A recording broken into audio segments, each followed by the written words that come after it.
What's up? What's cracking, man? What's cracking? We in the building, man. Here we go again. You hear me? Here we go again. Same damn shit, dog. Just another thing. You know how we do when we play the game we play. Salute. Salutations.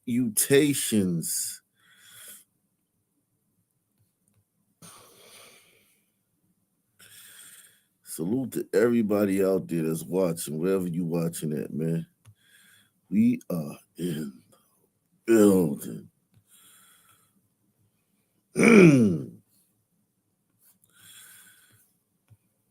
We ain't playing tonight, man.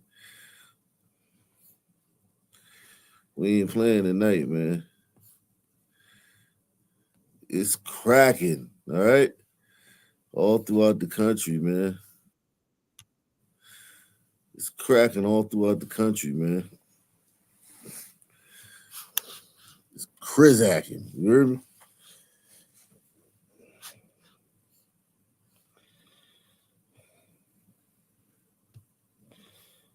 Crizacking all throughout the country.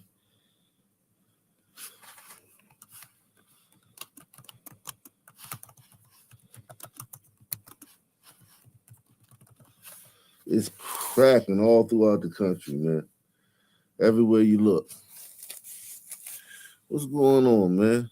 Glizzy Hendricks in the building. In the building. We are live and direct. Live and direct.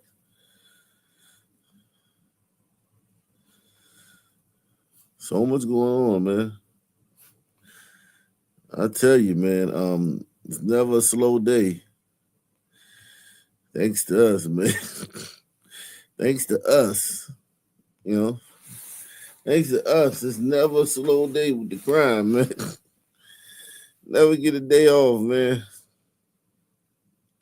Thanks to us. Thank you, brothers and sisters.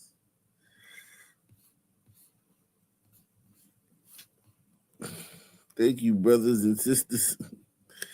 Brother.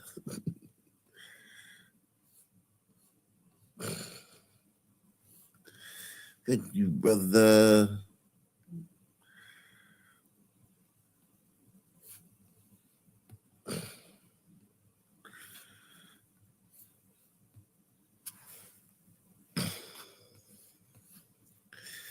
Thank you, brother.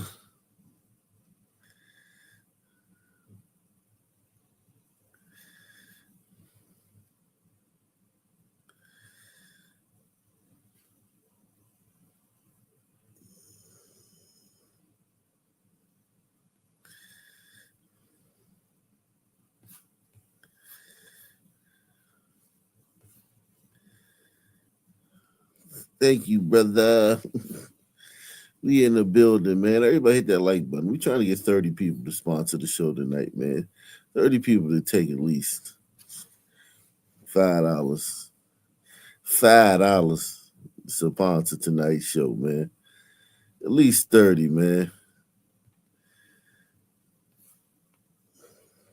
Thank you for joining us for Fox 2 News at 5. I'm Mandy Murphy. I'm Shirley Washington. First on Fox, St. Louis's former top prosecutor is at risk of losing her law license after a special hearing downtown today to review alleged misconduct. The hearing was Kim Gardner's chance to convince a special discipline panel that she should remain a licensed attorney. And Fox 2's Chris Hayes is there live. Now, Chris, what's the latest? This hearing just wrapped up shortly before 5 p.m., so we can now bring you video and audio from inside the courtroom of this special discipline panel sent here by Missouri Supreme Court to decide the fate of former St. Louis Circuit Attorney Kim Gardner. Gardner herself. He's the one who charged the McCluskeys, that white couple that they were in there on their property and Black Lives Matter. just stormed their property. This was at the height of George Floyd. They didn't know what the hell was going on because it's just a bunch of niggas. It ain't really like, hey, we're Black Lives Matter. It's just a bunch of niggas, right? So they stormed these people's property, and they came out with guns.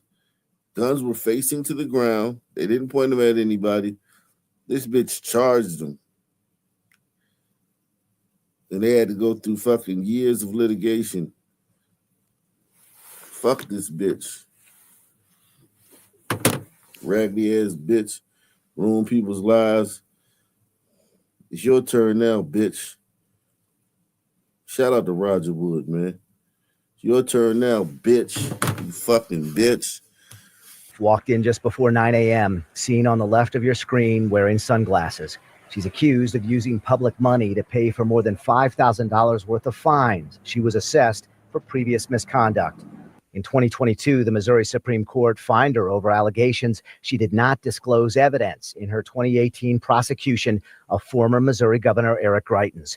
The panel argued that Gardner agreed to pay more than $5,000 and even asked for a payment plan, but then used what's called an office contingency plan to reimburse herself. The total amount diverted to herself was $5,000, $5,004.33, and those funds were deposited into her personal bank account and used for personal expenses unrelated to her job duties. Gardner's lawyer, Ronald Sullivan, did not deny reimbursement from public funds. His core argument was that his client, Gardner, did not know it was wrong. She asked a prominent lawyer whether those fees could be reimbursed by the office. Nothing here happened in the dark of night. Nothing here happened in the shadows. Sullivan said a prominent lawyer wrote on his letterhead that it was, quote, doable. Federal prosecutor Hal Goldsmith took the stand, saying Gardner accepted So she's snitching. Responsibility when she entered into a pretrial diversion program over the issue in 2024, with Gardner's lawyer arguing that if she went to trial, a jury could have found her not guilty if they agreed she broke the law by accident. Bitch ain't break no law by accident, man. Raggedy ass bitch.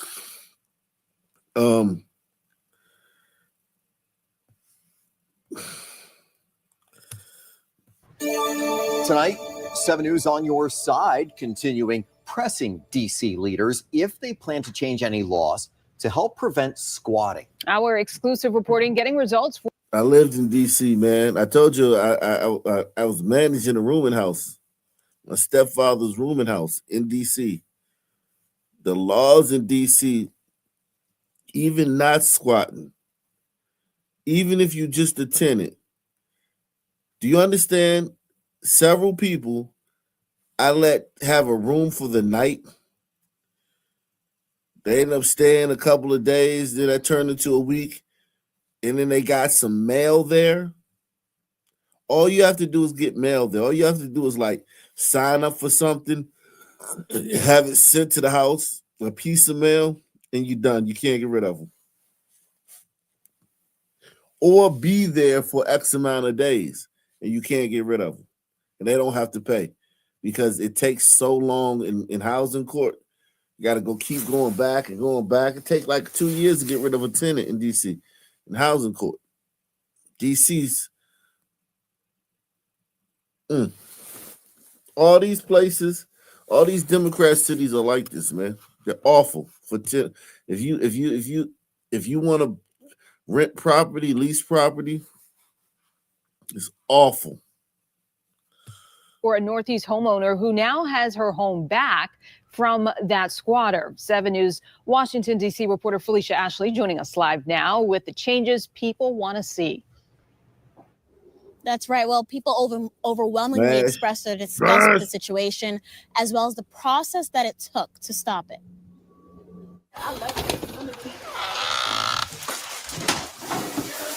We were there as D.C. homeowner Roshane Douglas evicted her squatter, Shadija Romero. Our exclusive reporting getting thousands of comments from around the world, asking how this happened and what can be done to make sure it doesn't happen again. This commenter said, quote, now go to your city council and local government. We went right to City Council, and we also spoke to the mayor today. What has been your reaction to it, and do you think there needs to be some adjustments or reevaluations to some of the housing laws? Well, that's what I've been talking about for at least a year, is that we have to have a focus on people paying their rent, and that the courts Think about and that. our laws. Think about that. We have to have a focus on people paying their rent. Think about that, man. You don't have to pay your rent. Shout out to Gouch Merlot, man. And listen, I'm not going to lie. I took advantage of that a lot, too. Let me not try to make myself seem better than these people, but the law still needs to change. It's a fucked up law, whether I took advantage of it or not. Okay? It's a fucked up law. Yeah, you don't have to pay your rent. It's like a suggestion. Like if you pay your rent, you're just like a good person and shit. You know what I'm saying? You're a good person. Shout out to Gospel. Says, greetings all. Think this may be the best ever live stream challenge. I hope so, man. I hope so. Yeah, it's cold down here, man. It's been snowing all week in PA, man. Snowing all week, man. All week. That's PA for you, though. It is what it is, man. Ensuring that people do that. Councilman Zachary Parker gave us this statement saying, "I am glad that yesterday's court ruling brought a resolution to this case. My team and I are reviewing district laws to better understand how this was allowed to happen." To get squatted on like that is crazy. The community overwhelmingly expressed they want a change and showed up to the home to make sure it starts on 20th Street. The laws need to be changed. That's important. What brought you out here today? The viral moment in your story. It's actually all over the world. Do you know that? It's like everywhere, not just in the DMV area, it's everywhere. She's looking to fund the whole business out of here, like for real. I'm trying to put her out too. I think we all just trying to put her out. We all want her out. The whole DMV wants her out of this lady's home. Groups of onlookers invested in the story said they want to ensure everything is out and that taking advantage of community. Yeah, that woman, I don't know if you saw that one, but it was a black woman who was squatting on this lady for a long time. But look, squatting, here goes some more squatting. The House has in Atlanta today. This is not like old story. This is today. This is a today story. We're gonna get into while we in Atlanta. We might as well get to the stabbing after this. We're gonna get to the stabbing after this at the school. Salute everybody, man. Everybody, hit the like button, man. It's Friday, man. Smash that like button. Take the challenge. Support the channel. Channel needs you, man. We here in the cold, man. We freezing our asses off down here, man. I ain't gonna lie, man. Shout out to Brian, man. Brian says, peace out in the nation. Everybody stay safe in the new year. Salute, man. Yeah, man. R.I.P. DVK. Found treasures. Yeah, man. R.I.P. DVK. Salute to everybody. 100% right, man.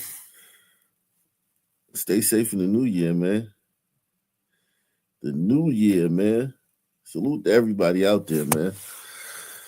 We're going to have every year we do the panelist of the year, man. Last year it was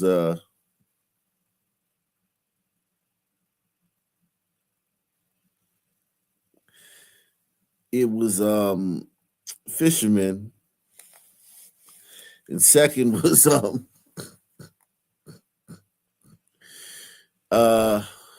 what's my boy name from Philly? He ain't been on in a while. He changed his name so many times. We from Philly. He was the second, and then the year before was Fisherman, and then Brown Sugar was second. And the year before that, I forgot who it was, but it was. Yeah, we do New Year's Eve show every day, a special New Year's Eve show. panelists of the year, man. Start putting your bids in. Start nominating your panelists. Who you think should be panelist of the year, man? Start your nominations, man. You said Mayo before? Yeah, Mayo was the year before. Facts. Shout out to Found Treasures, man. Mayo was the year before. Shout out to you, bro. You're right. You're right. Yeah. So white dudes be winning. Come on, man. We need a person of color to win this year. But salute, man. I may replay that show from last year, the New Year's show. I may replay it, man. You know what? I may replay that show. I may download it and redo it just so people can see the type of fun we have on New Year's Day. Salute to everybody, man. Hit the like button, man. The house has been on the market for several months. The woman who owns this says she was stunned when she found out someone was living here. She says it appears a guy decided to move in without telling anyone and without paying a dime. There are other people that don't really care about private property. Adriana Ward found that out when she discovered a stranger was living in her house. The home on Twin Brooks Court in Marietta is for sale. When a realtor tried to show it over the weekend, the lockbox was missing. Ward rushed over and noticed other problems. I usually let the blinds open of the property. We see the 3 blinds fully shut down. And the deadbolt had been changed. She called police, who knocked on the door. The man who answered said he lived there. This is my house. I have squatter rights. According to an arrest warrant, Timothy Pyron told police he moved into the home and was nesting. He said he was protected under Georgia's squatter rights and that he had possession of the home due to a peaceful, hostile takeover. Police took Pyron into custody.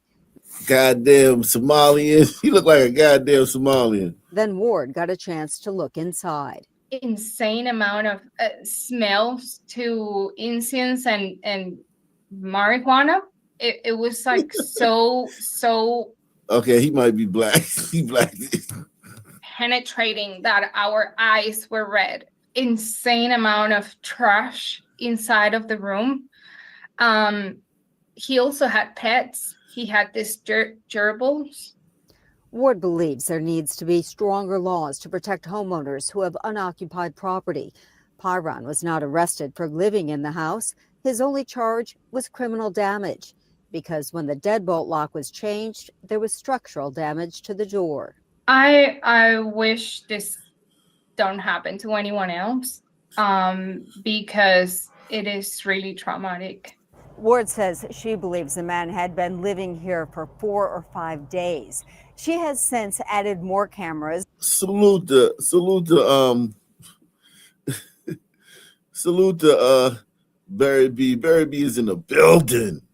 Barry B is in the building. Let's get it, man. It's a lot to get into tonight. There's so much to get into, man. So he was nested, man. You ain't never nested, man. You never just walked past a house, man. Like, hey, man, anybody live there? Nope. I'm about to nest, man. Let me nest. Nesting, man. You should try it, man. But first tonight, a local teen is the victim of a vicious attack at North Atlanta High School. Good evening and thank you for joining us. I'm Russ Smith. I'm Courtney Bryant. The student ended up in a local hospital for injuries he suffered after being stabbed multiple times during a fight on campus this morning. Yo, the attack is so graphic that I could only show it on the website, but I'm not going to do that to y'all right now tonight, man. I don't want to go over to the website. It's too early, but I'll show it later if we go over to the website. The attack is brutal. Like, this dude got down on this YN. He got down on his brother, on this white kid. The white kid's autistic too. If this had been reversed, if the races had been reversed, this might be BLM's This might literally be BLM's comeback, yo. This was so bad that BLM might have made a comeback off of this if the races were reversed. You never know, man.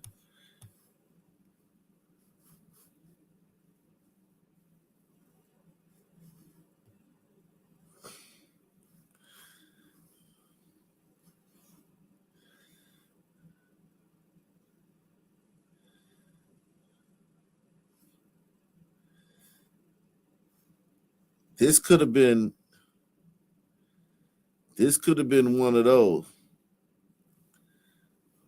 This could have been one of those. That's how bad it was, man.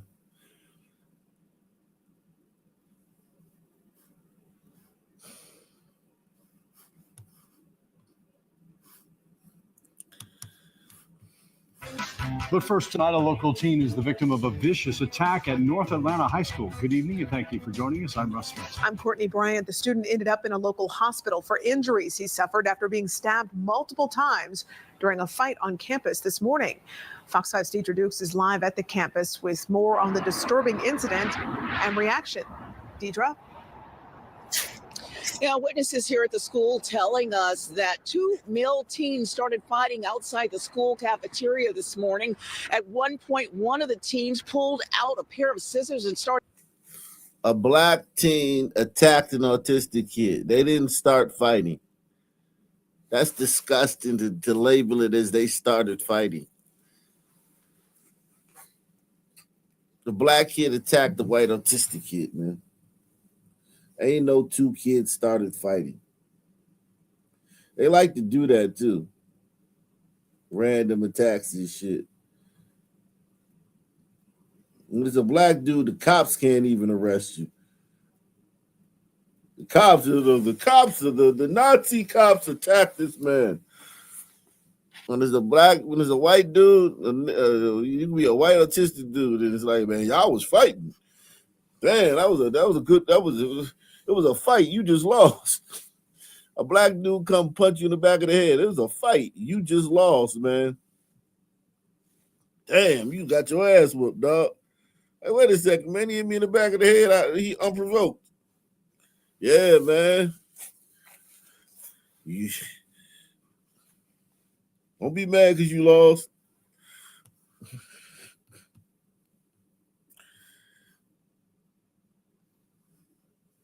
Salute, yeah, man. Shout out to everybody out there, man. Hit the like button, man. Yeah, we going in, man. Likes, should be likes we got. I don't know. Let's go. Stabbing the victim.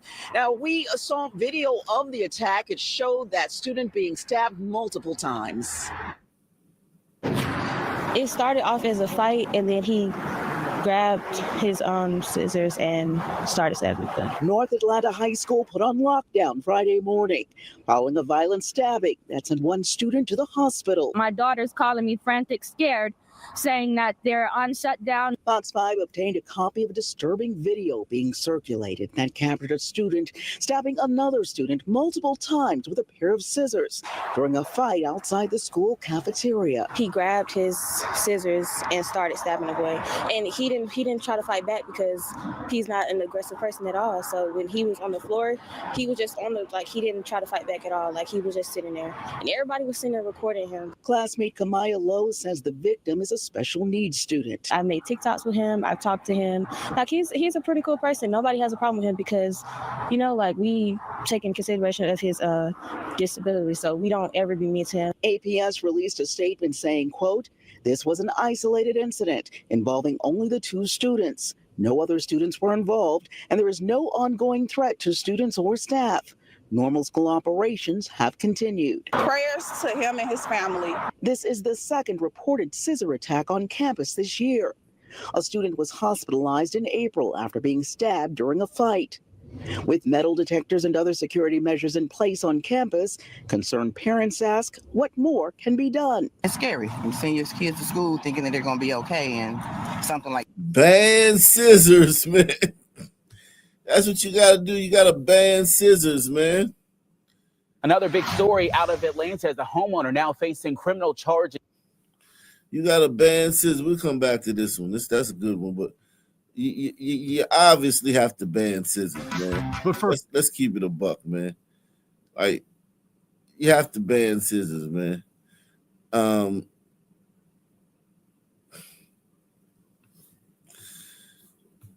That's literally like the only thing that I can't think of anything else to do.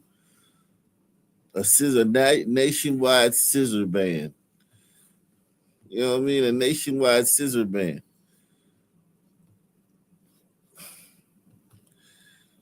Okay, so we got here it is. I can't even show this shit, man.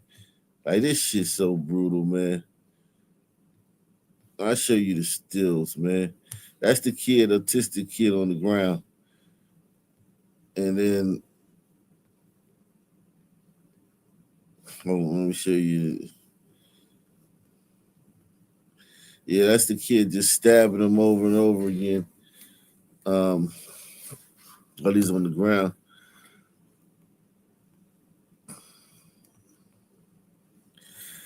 Yeah. Let's see what people in Libs and TikTok. I dropped the link to it in the chat, man. If you want to watch it. Oh shit, man! I dropped the link to it in the chat if you want to watch it. These comments are hysterical, man.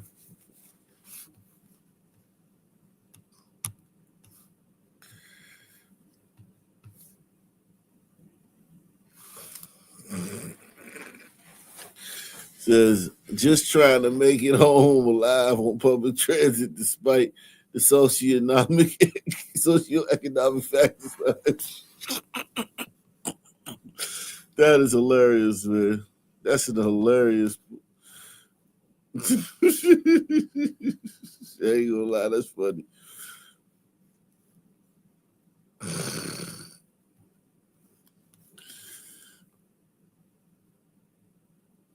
So we can't keep living like this.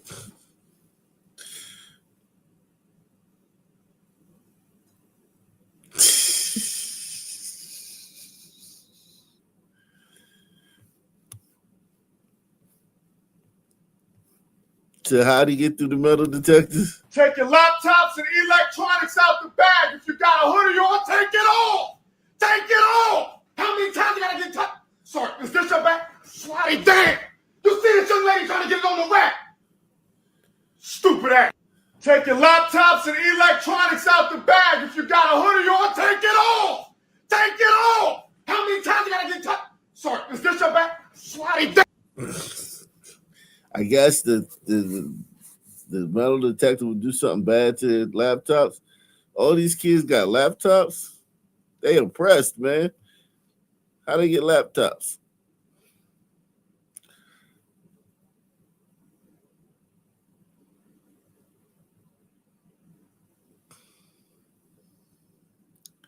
Well, that's even better. So he stops. He goes into his bag, and then, wow, he deliberately. So he already beat the kid up. This is niggas be doing too much.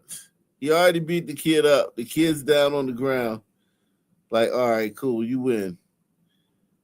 He flicks his dreads back and then goes into his bag, unzips his bag, pulls out the. See, I didn't see this part.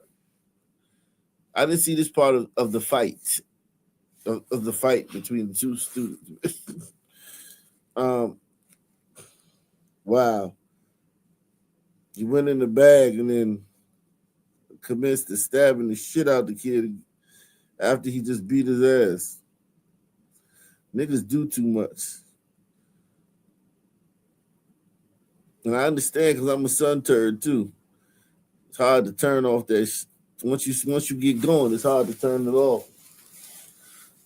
It is, but you gotta, especially if the girls is watching or somebody got a camera out, you wanna put some good film on tape. You know what I'm saying? Niggas be trying to put good film on tape. They think that like whoever see that in the future gonna know that they a real nigga. Press 1. Niggas like putting some good film on tape. If you recording, the nigga gonna OD. A nigga gonna OD on whatever he doing if you record, if you know you recording. They're gonna straight up OD. You know what I'm saying?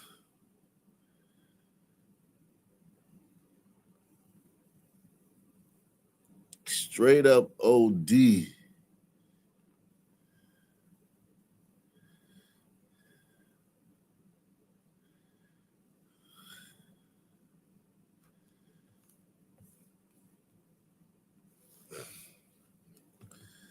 Stabbed him in the eye.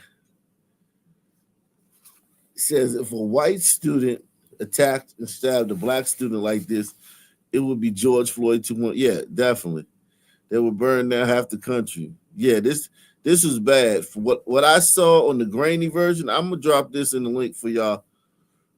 I dropped this for y'all in the comment section, man, so y'all can watch this, man. Take the $5 channel. Continue to support the channel, man. Salute to you, Chili Most. Chili Most says, yeah, but who's bragging the scissors? Who's bringing the scissors into this? That's a great question. I heard they'd be dropping off crates of scissors at the local Staples, man, in the local Office Depot. You know what I'm saying? They be dropping off local scissors at the CVS and shit. And you know what I'm saying?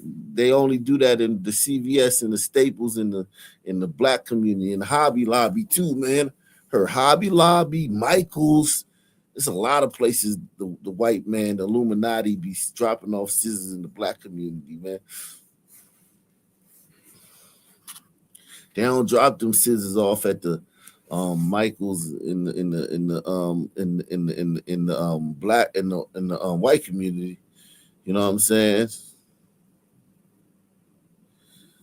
They don't do that, man. They only drop them off at the Hobby Lobby and the CVS. You know what I'm saying? And the Staples and the Office Depot and black communities, man. Yeah, man. It's fucked up, man.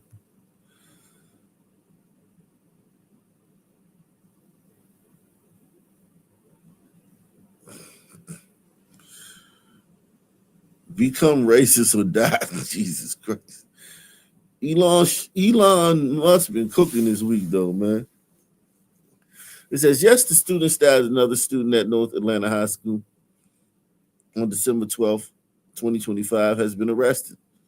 Atlanta Public Schools confirmed that the student involved in the incident was detained, expected to face multiple charges. Yeah, he stabbed that white kid pretty bad in the eye.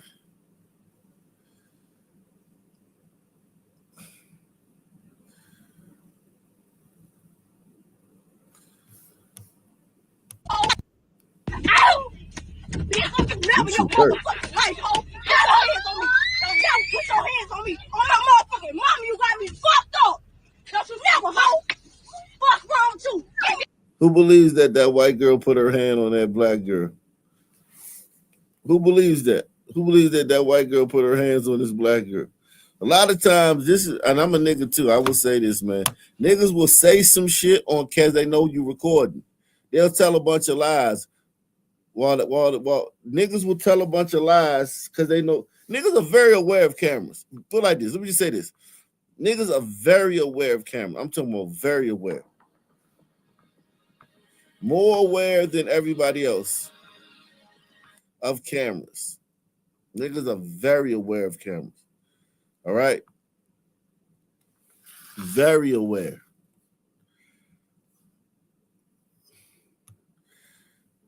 Marvin Law. Shout out to Marvin Law. He said Jamel Hill added again, saying racism is the cause for Coach Moore's firing.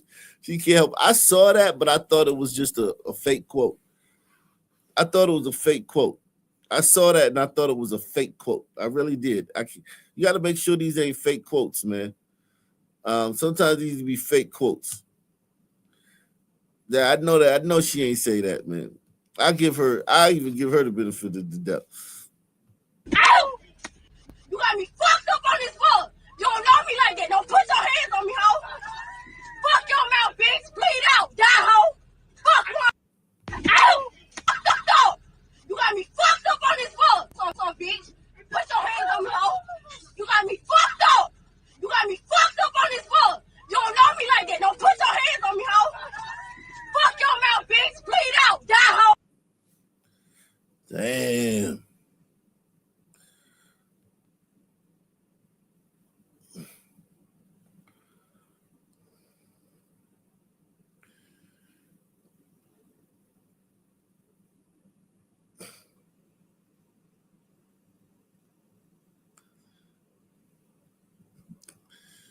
I'm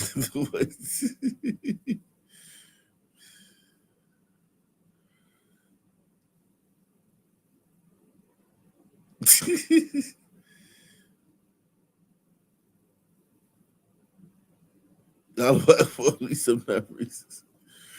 Oh my God. Listen, let's go back to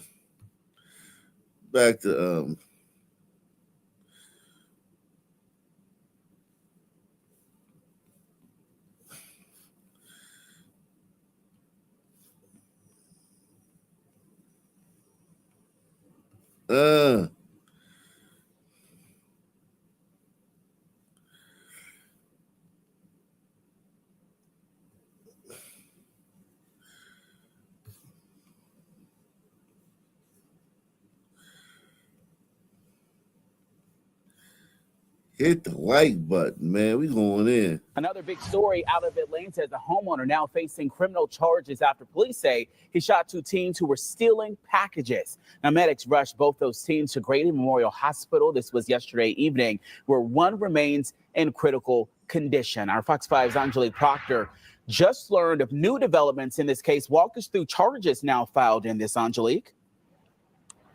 That's right. Good afternoon to you, Eric. This is a major development and a story that a lot of people are talking about. This Southwest Atlanta homeowner now finds himself in the Fulton County Jail charged with not 1 but 2 counts of aggravated assault after allegedly shooting these 2 teens that he said were taking packages from his front porch. Now, take a look at the mugshot that we've gotten. He is Rakeem Bradford. Atlanta police say Bradford shot Jamari Smith and Caden Williams at his home on Celeste Lane in Southwest Atlanta. The teens apparently saw a white delivery truck drop some packages off, and they had agreed to steal those packages according to the warrant that we've read. The teens say before they could get to those packages, though, Bradford started firing. Now, suspect Bradford also called a coworker that lives in the area and said he was cleaning his gun at the time. Atlanta Police Chief Darren Shearbaum responded to the scene last night. We believe a property crime was occurring, that some packages were being taken off of a front porch. The homeowner did discharge his weapon to stop that theft of the packages. We want to make sure we know what's happening, this individual's being held accountable, and what resources may be needed for that family. And he is definitely being held accountable at this point, facing not 1 but 2 counts of aggravated. He's being held accountable. So are they. So are they, man. So are the package thieves, the little niggas, that's the little nigger thieves, man.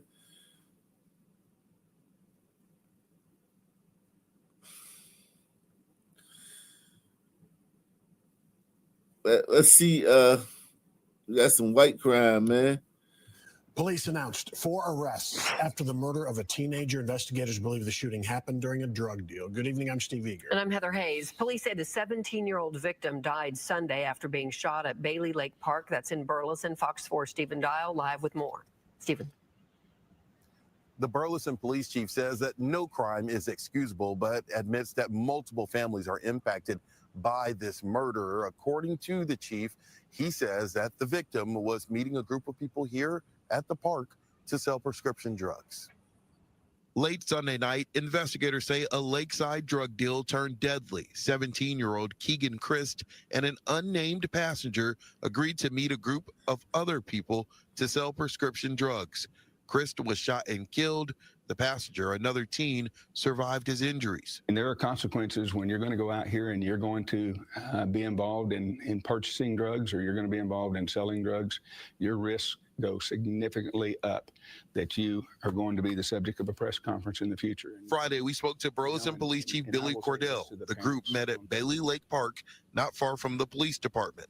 Since Sunday's shooting, 4 people have been arrested. Wyatt Jacobs was arrested at his home in Burleson shortly after the shooting. He's charged with capital murder and aggravated robbery. 3 more arrests were made as the investigation continued. Joel Garcia and Julio Duarte are charged with murder and aggravated robbery. Gustavo Gil was charged with engaging in organized criminal activity. Some of these are on burritos. They're not all white. And aggravated robbery. Oh, shit. They look like they all on burritos. God damn. fuck, man? They all look like hombritos, man. They all look like fucking hombritos, man. Shit. Drop the link, man. If you want to come up, man, come on up, man. Damn. They all on burritos, man. Shout out to everybody watching on Rumble, man. Rumble is in the building, man. If you want to come up, salute to everybody watching on Rumble. Hit the like button over there too, man. Robbery. Gustavo Gil was charged with engaging in organized criminal activity. The two that were meeting to sell the narcotics knew that there was a history of robbery from this other group and continued to meet with them. I think there's some of them that knew each other and had some previous conversations with regards to the transaction. Chief Cordell says all the victims and suspects are between the ages of 17. This one's white. Wyatt is white. Wyatt's white, man. Wyatt Lynn Jacobs, man. He's white. Rest of them on hanging with these damn hombritos, man. Hang with the wrong crowd, man. 18 and 18 years old. Cordell says he feels for all the families involved. This is a tragedy. You've got 17 and 18-year-old kids, as I call them, but they are adults in the eyes of the criminal justice system. They entered into an arrangement, an illegal activity, criminal activity, by their own accord. We're not excusing that criminal behavior, but our hearts go out to these families. Now, all of the suspects are still in the Johnson County Jail. The three charged with murder are being held on a $1.2 million bond each. And the chief wants the public to know that this is an isolated incident, and he believes that all of those involved in this murder are in custody. Jeez.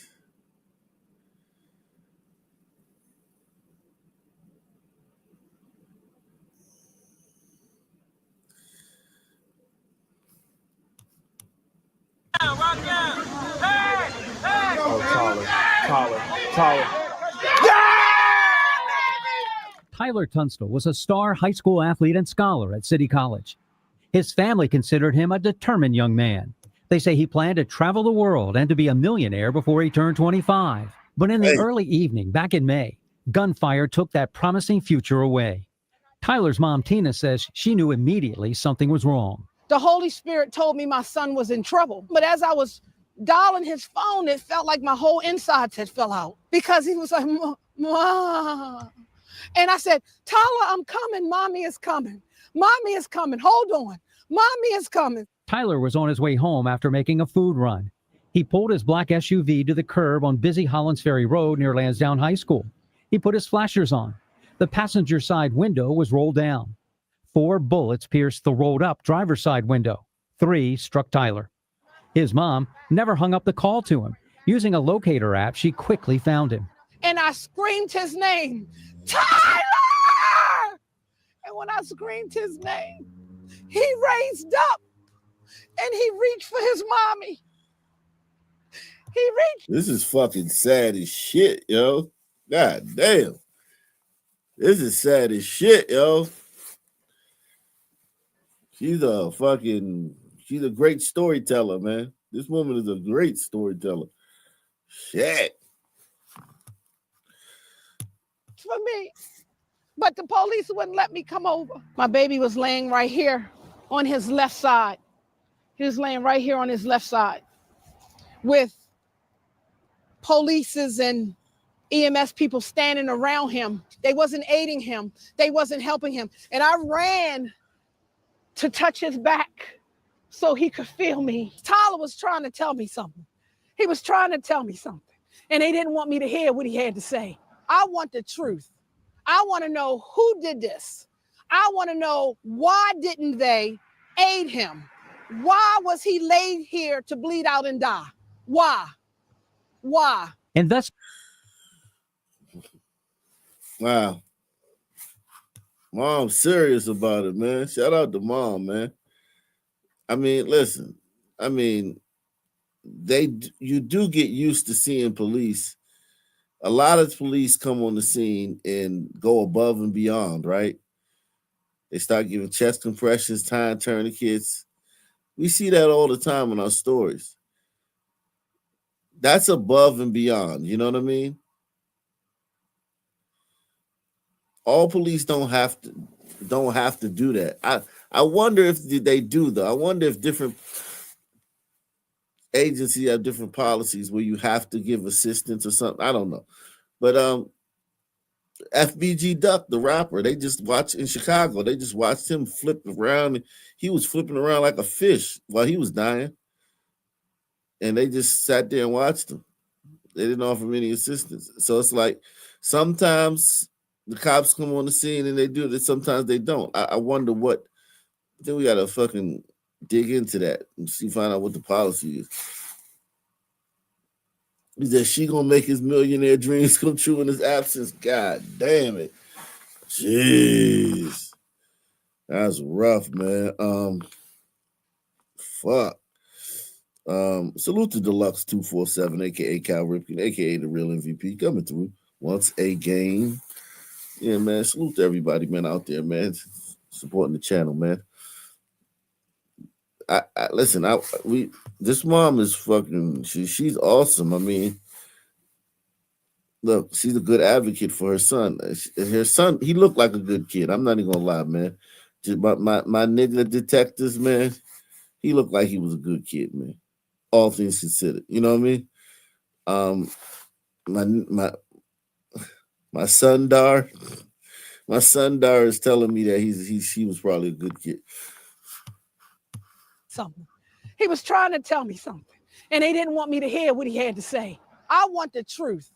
I want to know who did this. I want to know why didn't they aid him? Why was he laid here to bleed out and die? Why?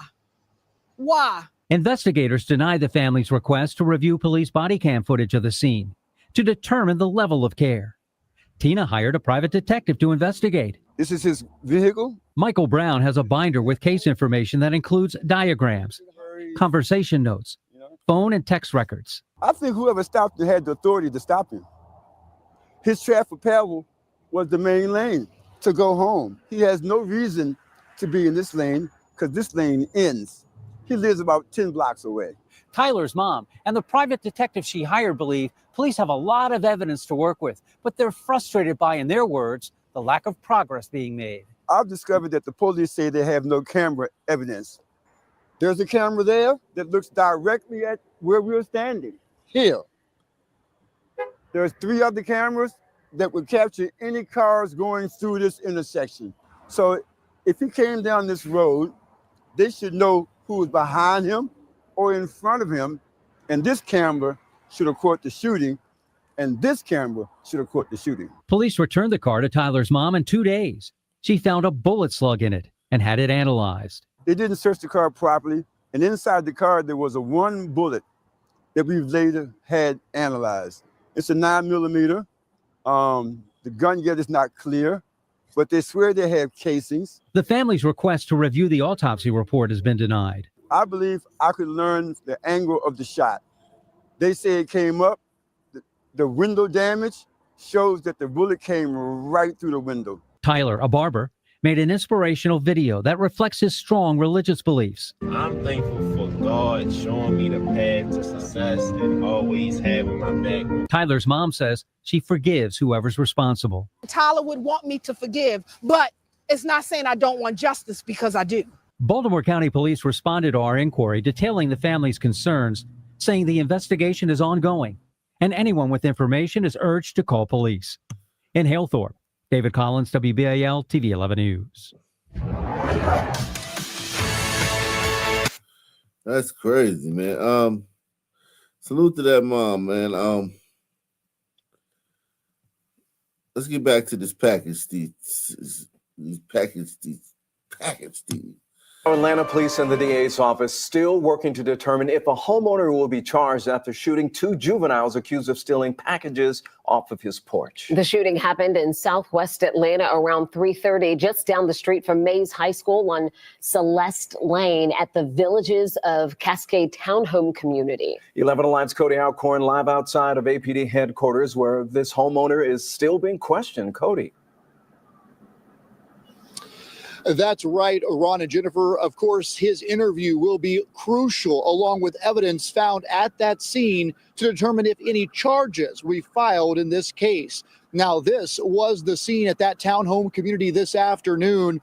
Police say they found a 15-year-old shot in the foot. The second victim shot and critically injured, as you mentioned, but we just learned just in the last hour that young man has pulled through surgery and is expected to survive. The chief made it very clear there was no home invasion here. He says right now it appears the 2 juveniles were stealing packages when they were shot. Now, one thing I noticed and questioned the chief on this afternoon is why so many officers continue to show up hours after the shooting in the 6 o'clock hour. It's a continuation of the investigation. Once we determine where it occurred, we're executing a search warrant, and that search warrant is allowing us to gather evidence to give us clarity. The Atlanta Police Department takes gun violence very seriously.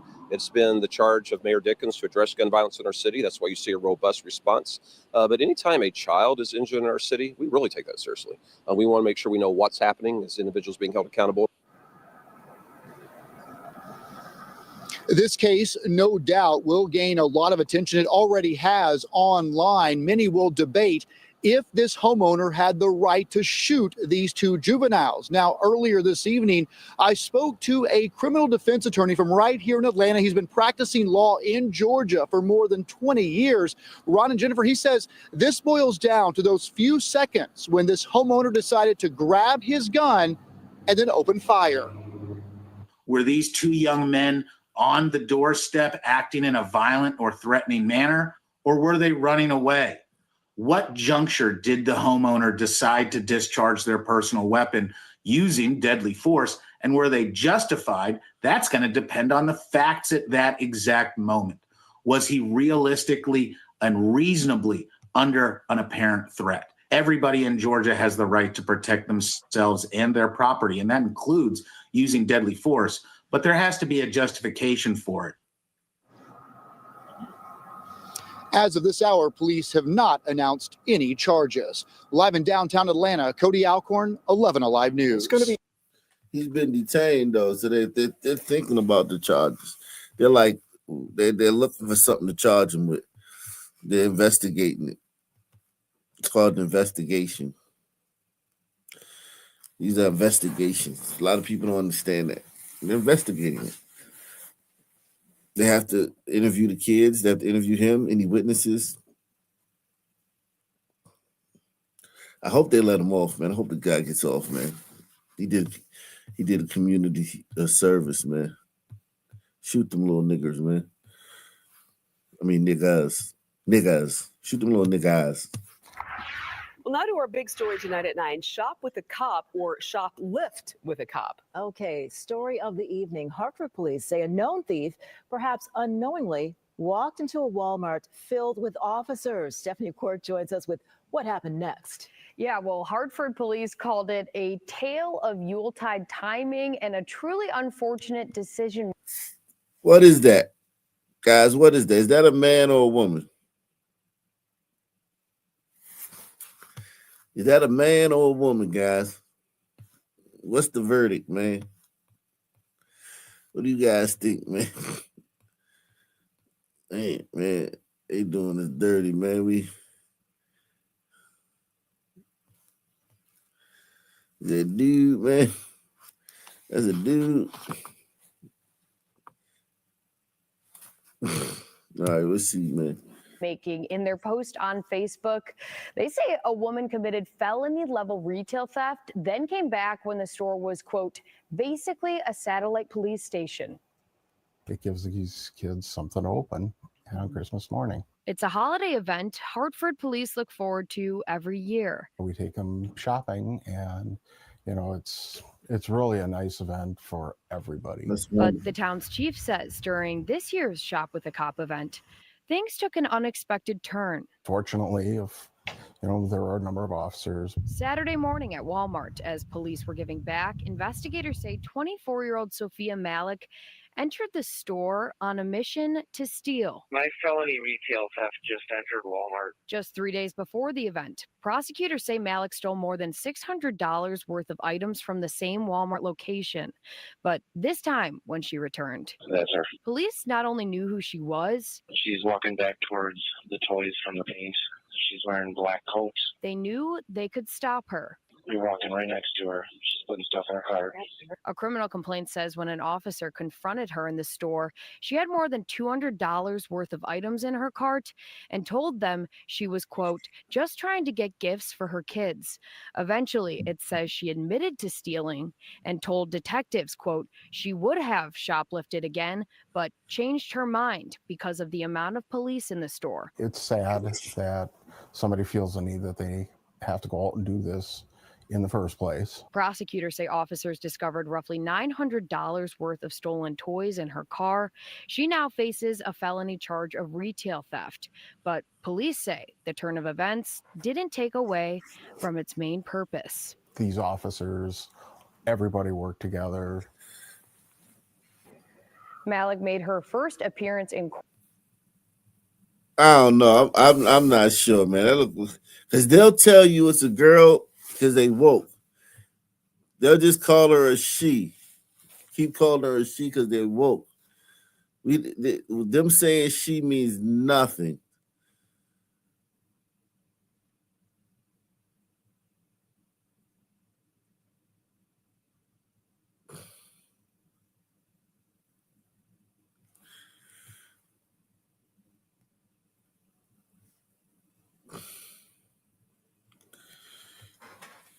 Fox 13 is on breaking news at midday. An inmate back in cuffs after he was mistakenly released. Now, this is the second time in 4 months a violent offender sentenced to prison was mistakenly released from the Shelby County Jail. Thank you for joining us. I'm Chelsea Chandler. That video you just saw was of Cameron Brooks getting rearrested. Brooks pleaded guilty Tuesday to rape and aggravated assault as a vulnerable adult. Now, he was sentenced to 11 years in prison and then released yesterday morning. Fox 13 investigative reporter Kayla Solomon joins us live from 201 Poplar, where he was taken back into custody just about an hour ago, Kayla. Damn, Kayla, you lucky they caught him before he seen you. Press one. Hit the like button, man. Support the channel via PayPal, Cash App, Super Chat. We trying to get 30 people. Take the $5 challenge, man. We on our way, man. We really on our way, man. I'm talking about we are on our way. We got 7 so far, man. Salute. Both of these women lucky that he didn't run into them before he got rearrested, man. Y'all lucky, man.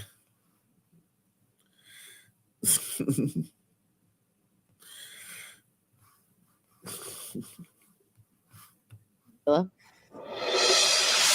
Yeah, Chelsea, it's been a very hectic morning. Now, we know Cameron Brooks was let out yesterday morning. The sheriff's office says it was due to a clerical error with the county's IT department, but he turned himself in this morning. And of course, that video is exactly when it happened, how it happened, and how it all played out.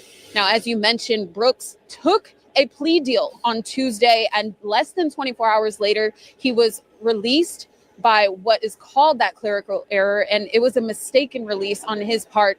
But his mother, while he was taken into custody, she was pushed by a deputy, and that's also captured on video. And she gave me her reaction to not only why she acted. Yeah, look at the way you looking at that too. Look at the way you looking at her. I ain't gonna lie, man. I would have been like, I'd have been mad too. But he wrong. He dead wrong. This one of the incidents where you dead wrong, but that in that little moment, your mom deserved it, but still, that's still his mom. That's still his mom. But she acting like a jackass. Who the fuck is that? What is that? Hey man. Sister's down bad, man. God, no, man. That's who you was with. That's who you broke out of jail for. You broke out of jail for this, man. He was in the joint telling all the niggas in the joint he got bitches and shit. He got, you know what I'm saying, man, I got all baddies, man. No mess with all baddies. Then he got caught with this joint, man.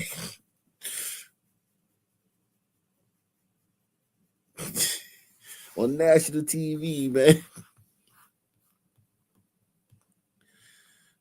Boom Shika, man. God damn, bro. Where the baddies at, man? Where all the baddies you was telling us you had, man? Oh, you say she a down ass bitch though. Yeah, I feel you. The baddies ain't want to fuck with you because you in real trouble. So you had to go to your bottom bitch. I feel you, homie. I feel you. She might got a fat ass. Maybe she got a big old butt. Who knows, man? Captured on video, and she gave me her reaction to not only his release. That nigga face when he pushed his mom is hilarious, man. Deputy, and that's also captured on video. And she gave me her reaction to not only his release. What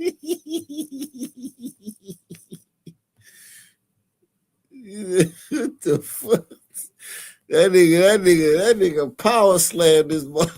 While he was taken into custody, she was pushed by a deputy, and that's also captured on video. And she gave me her reaction to not only his release, but also how his custody, him being brought back into custody, played out. Come on, Mom. You know that he was sentenced to 11 years and they accidentally let him go. You know that, Mom. Come on, Mom. You gotta stop this shit, Mom. Stop this shit, Mom. Stop this shit, Mom. He said Mom fell and cracked the sidewalk.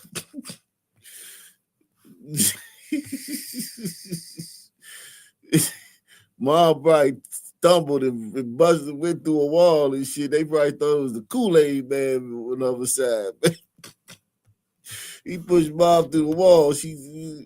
But his mother, while he was taken into custody, she was pushed by a deputy, and that's also captured on video. And she gave me her reaction to not only his release, but also how his custody, him being brought back into custody, played out this morning. He already knew it was a mistake. He told them it was a mistake. They made him get up. They made him get dressed. Y'all processed him out. Y'all fingerprinted him out. Okay, even if that's true, I don't believe that, but let's just say that that's true. Let's just say that's true. Who knows? Who knows? Yeah, it is hard to get out of a prison, though. It is. They're not saying he escaped, so I'll take that, Mom. I'll take that, right? Now it's time to come back. What are you like fussing with the police for? Now it's time to come back. We made a mistake. Oopsie. You don't get it's not like, oh, if we make a mistake, you get to go free. It's not how it works, Mom. Y'all gave him his clothes. We did full cooperation. To where now, when we get here, it's bum rush. It's assault. And it don't even take that. You don't have to shame him. Oh, so they were bringing him back. Bringing him back to the joint. That's right, Mom. You tell him. Mom was like, nah, baby, you going back there, man. You gotta do your time. You know what? There's some decent black moms in this show, man. We had some decent black. Now, did I speak too soon? Did I speak too soon? We had some decent black moms on this show, man. You know, women are nuts anyway, so like you gotta, grade them on the curve, man. But yeah, this she was bringing her son back, man. I'll give her credit for that, man. I ain't gonna knock her for that, man.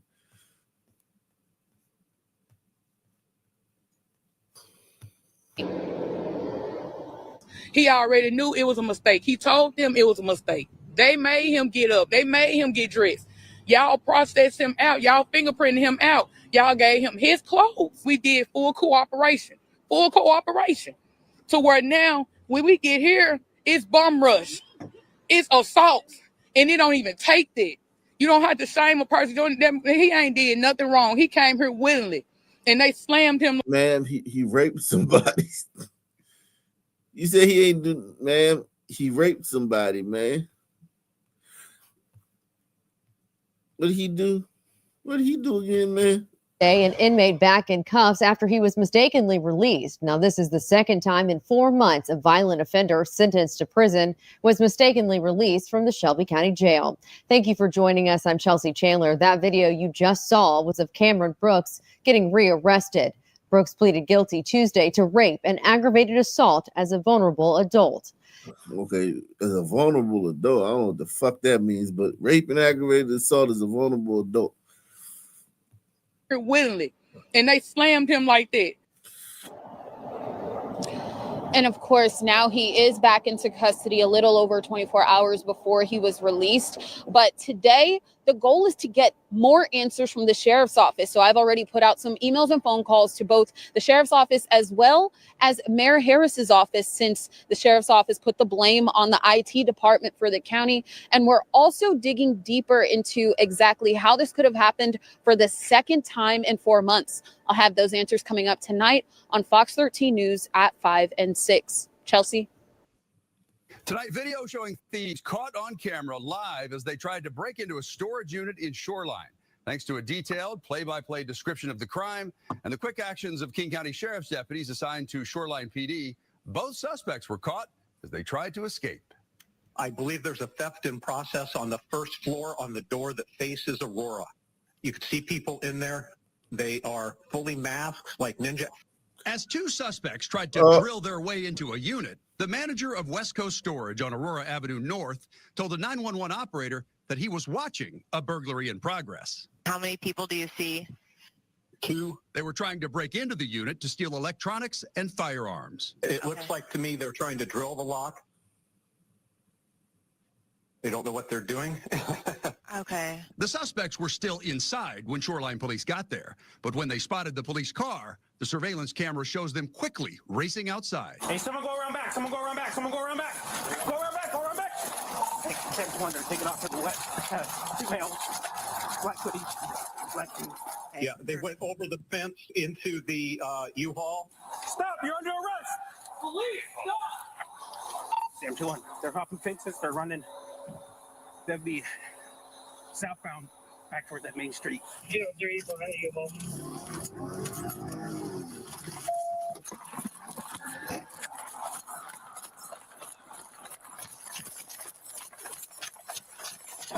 He's jumping over the fence. You'll get tased. You'll get tased. The deputies were able to chase down the first guy in a field. Get on the ground. Get your hands up. Get out. You didn't do anything, sir. Why are you running? Hands on your back. Careful, it's pokey. Sure, I didn't do anything. The second suspect was still on the run, so they set up a perimeter and brought in a canine. Just off Linden. Another strong pull. Got a sheriff's office, got a police dog, all the fighters, you'll get hurt.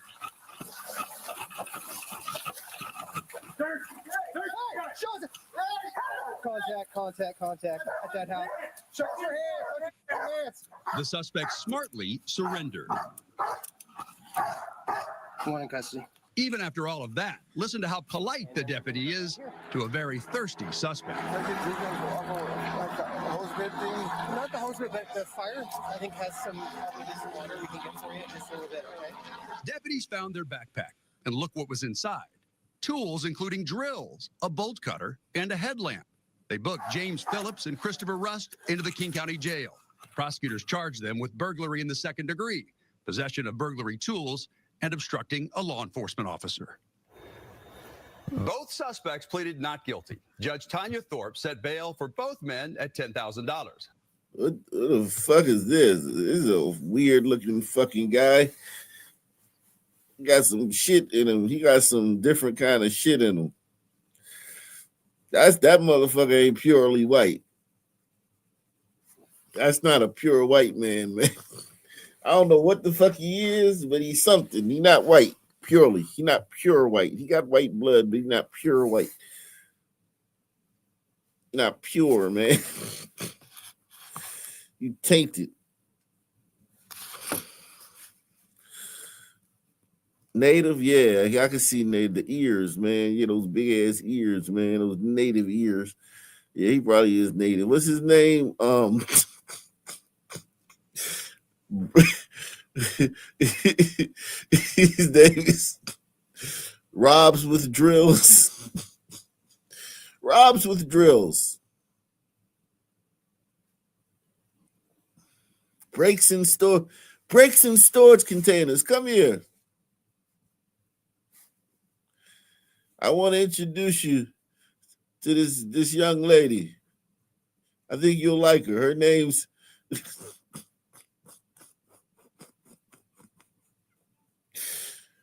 Blows with Mouth. Meet Rob's storage containers. I wonder if Native Americans really did that shit. They really named you after the whole shit. Like after that shit. I wonder if that's just white man, or just lore, like Disney, Hollywood lore.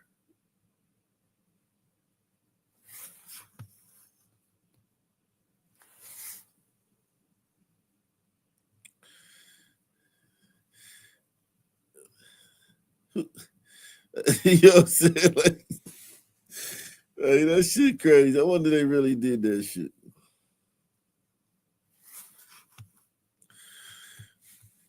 They'd be like, they would call me, they wouldn't even call me Akmesh, they would call me streams live streams with crappy backgrounds. Did you see live streams with crappy backgrounds show last night? It was amazing.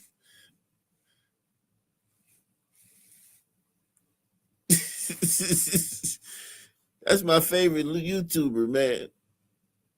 I'd like to see some people do a collab with live streams with crappy background, man. Chief Bag of Donuts. Jeez Christ. Damn. Suspects pleaded not guilty. Judge Tanya Thorpe set bail for both men at $10,000. 43-year-old James Phillips has had 53 prior warrants for his arrest. His criminal... Damn. White boy had 53 prior warrants for arrest. Still out here, man. White boy need to be under the jail, man.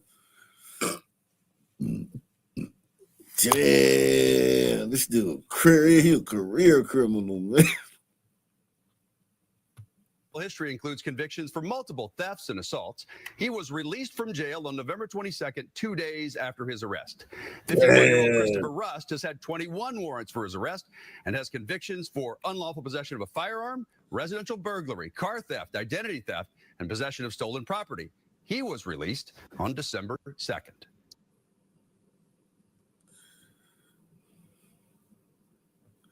Wow. Well, businesses feeling some relief tonight, but also warning other business owners to stay vigilant after a failed wig theft attempt. This is a beauty bar that is a full-service salon that recently started carrying high-end wigs valued. You just try to steal a wig, man. Listen, black women are awful, man. Let me see if I can find this, man. I can never find the shit when I need it, man. Black women are awful, man. You're stealing wigs, man. All this time, and y'all still ain't figured out how the Asians do to get that yaki, man. Shame on you, black women, man. Shame on y'all, man. Shame on y'all, man. God ain't figured out how to make the yaki yet, man. How do y'all not know how to make the yaki yet? That shit is shameful, man. That shit is absolutely, utterly shameful, man. That y'all don't know how to make synthetic hair, man. I'm gonna look it up. I'm gonna show y'all if I can find it, man. I'm gonna do a solid to you black women, so y'all don't have to do. This is embarrassing, man. Look at Boone Chica with her. Look at her with her fucking.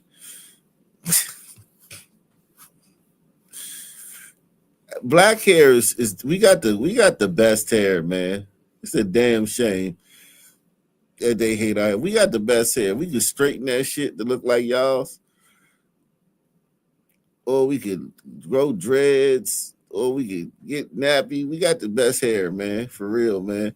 It's a damn shame niggas don't know that, man. Damn shame you niggas don't know that, man. Niggas are embarrassment, man.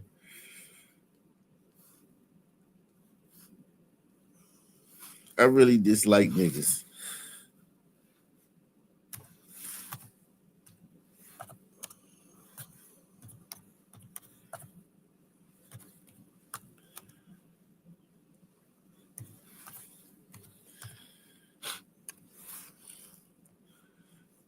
Here it is. Is this the one I seen? Yeah.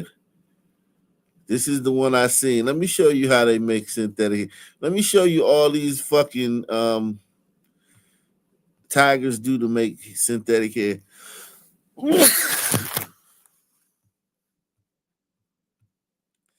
Let me show you what these tigers do to make synthetic hair.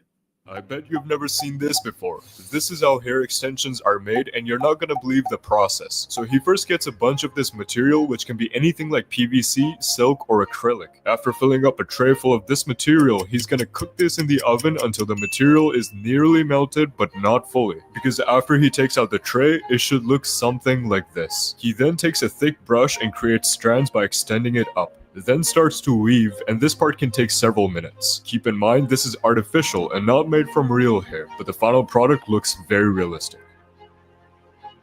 I bet you... Why sisters can't do that, man? And make their own business and sell that shit to each other. Why sisters can't do that and sell that shit to each other, man? Have their own businesses. Why they gotta buy that shit from the fucking tiger man? You've never seen this before. This is how hair extensions are made, and you're not gonna believe the process. So he first gets a bunch of this material, which can be anything like PVC, silk, or acrylic. After filling up a tray full of this material, he's gonna cook this in the oven until the material is nearly melted, but not fully. Because after he takes out the tray, it should look something like this. He then takes a thick brush and creates strands by extending it up. Then starts to weave, and this part can take several minutes. Keep in mind this is artificial and not made from real hair, but the final product looks very realistic. I bet you've never seen this before. That's crazy, man. I just put you sisters on, man. How to make synthetic hair, man. That should be thanking me, man. Let's see what they doing now, man. God damn, man. Y'all embarrassing us, man. Y'all embarrassing us, man. All this time, y'all ain't figured out how to make that shit. As easy as it is to make that shit, all this time, black people still ain't figured out how to make the shit. But guess what? They invented every goddamn thing. Press 1. They invented every goddamn thing except for anything. Well, businesses feeling some relief tonight, but also warning other business owners to stay vigilant after a failed wig theft attempt. This is a beauty bar that is a full-service salon that recently started carrying high-end wigs valued in the hundreds, some of them even thousands of dollars each. Fox 40 covered the salon's grand opening less than 2 months ago. Well, tonight, Fox 40 Said You Could is live what happened and the warning that... Of course, the reporter's name would be Hood.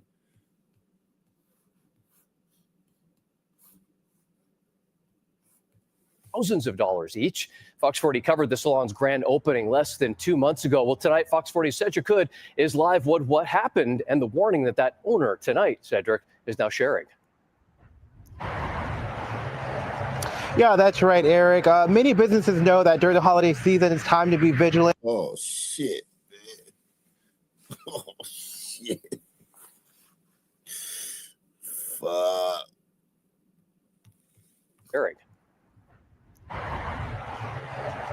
Yeah, that's right, Eric. Many businesses know that during the holiday season, it's time to be vigilant and alert when it comes to retail theft, and that includes hair salons. Take a look right here. Baddies R Us, they still have their grand opening sign up. You see, it says October 25th.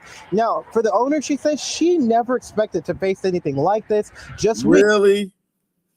You never expected to face anything like this? Selling wigs to black women? Hood bitches and shit? Crazy. After celebrating her grand opening. You know, it was just one of those things. Like, I can't believe this girl was that bold to really come in here and do that. Baddies R Us opened its doors in October, bringing a bright pink and unique vibe to the community. But on Sunday, staff found themselves face to face with a situation they didn't expect, especially this soon. And so I showed her two of them, a brown one and an orange one. She like, do you happen to have something like this, like red? She had red in her hair. I'm like, oh, we do. So I went in there and I got the red wig. And when she was like, okay, let me go get my phone so I can cash up you for the wig. But when the woman came back inside, her plans had changed. Surveillance video shows the woman walk back into the salon and snatch a wig from the stylist. No, she don't got on a Raiders jacket, man. That gave it away, man. She came in there with a Raiders jacket, man. It's crazy, man. And snatch a wig from the stylist before running out of the door. When I heard all the ruckus, like all I heard, I believe I heard one of my stylists Sheeta in the back, like, she's running. Well, she got the wig back, though. She got the wig back, man. She's running. She got the wig.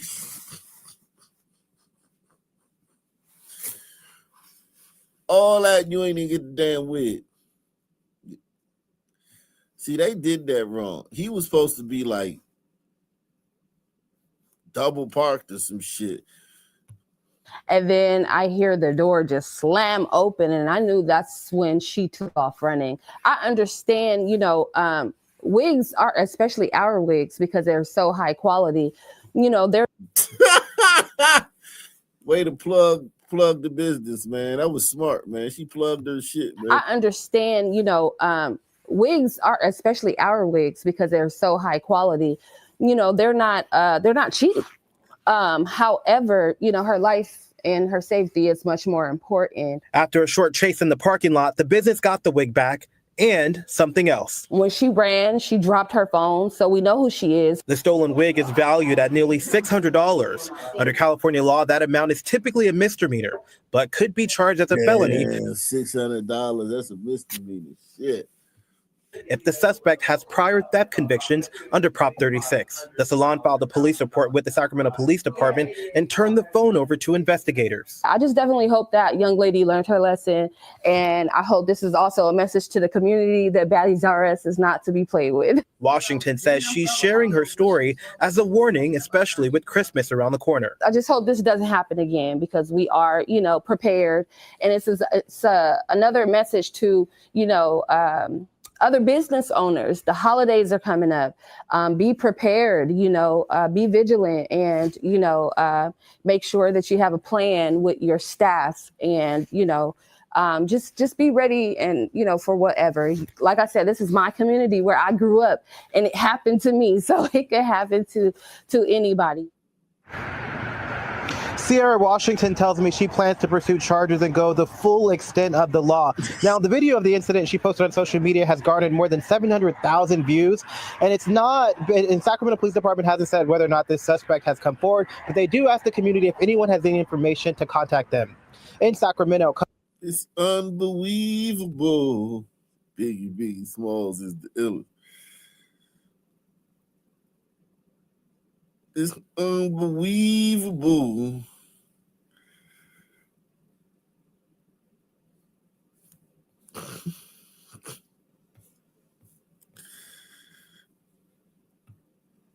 May be a time of giving, but in Hartford County, retail thieves are focused on taking, and police are cracking down on them. Support the channel. Take the $5 channel. Sponsor the show. Hit the like button. WMAR2 News' Jeff Hager reports investigators have broken up 2 organized operations, and they're preparing to bust a third. Captured on camera, 3 people in the middle of what appeared to be a shopping spree at the Walmart store in Falston last week, snapping up $1,800 worth of merchandise. But Major Lee Dunbar of the Harford County Sheriff's Office says they had no intention of paying for the goods. Went in, loaded up their carts with electronics, some PlayStations, iPads, went out to the point of sale there, the register, acted as if though they were going to pay for the items, and then left the store. Loss prevention was aware of this, but thankfully, due to a good Samaritan, a good citizen who was seeing this happen, went and was able to provide us with the license plate number. And thank you to a white person. Thank you for a white person. Due to a good Samaritan, a good citizen who was seeing this happen, went and was able to provide us with the license plate number. And it's not just an isolated case like this one. Police here have also cracked an organized retail theft ring, which was targeting some major department stores. 6 people who struck at the Kohl's locations in both Forest Hill and Bel Air on multiple occasions before investigators tracked them down. We did search warrants on there. Unfortunately, we weren't able to recover all of the stolen property, but we were able to recover a ghost gun and several other weapons that were found in the house as well. Investigators say retail theft is so prevalent that retailers' loss prevention teams are now sharing data from multiple states, which has set the stage for a potential third major bust that's about to unfold. There was one particular group we got hit here in Harford County. Once we uploaded that information in the database, we found out that they were wanted for multiple thefts from Florida all the way up to New York. For now, detectives have issued an arrest warrant for one suspect in the Walmart caper, but are still trying to identify 2 others. If you recognize them, you can call Deputy Filarecki at 410-69. Let's see, man. Oh, shit, man.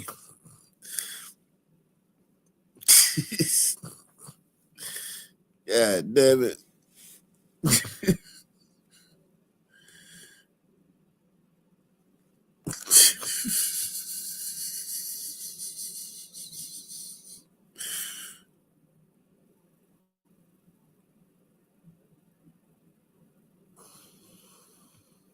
God damn it.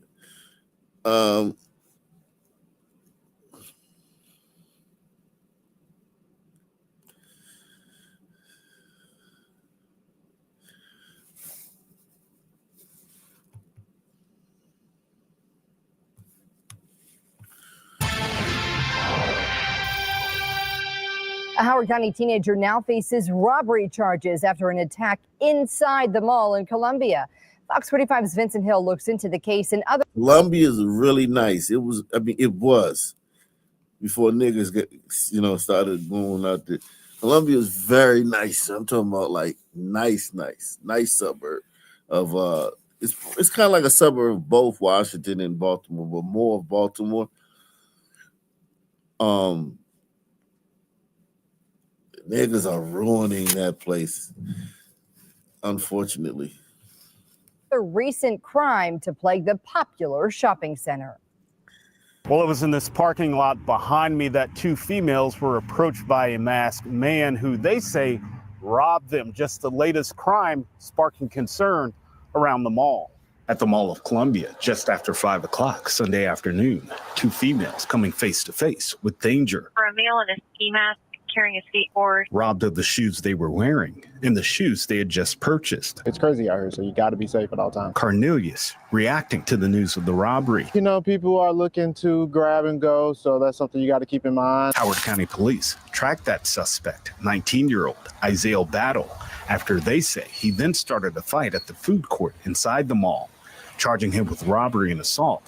The robbery, the latest crime on or near mall property. Back in February, 2 teens were shot and killed outside the mall. Police later arresting 18-year-old Edmondson Zaya. And last July, 17-year-old Angelo Little was shot and killed inside the mall.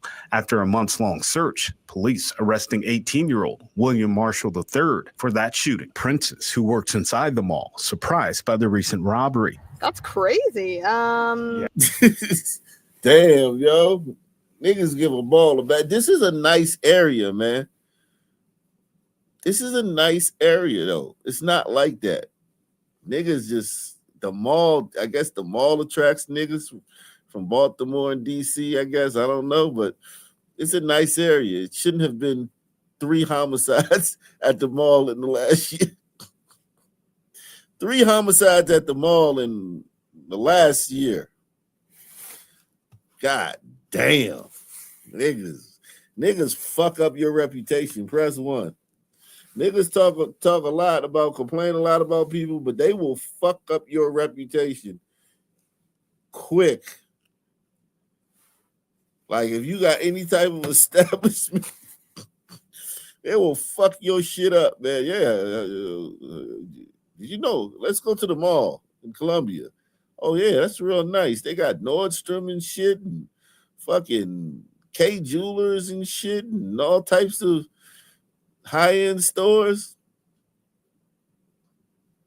There's no Forever 21 or none of that bullshit.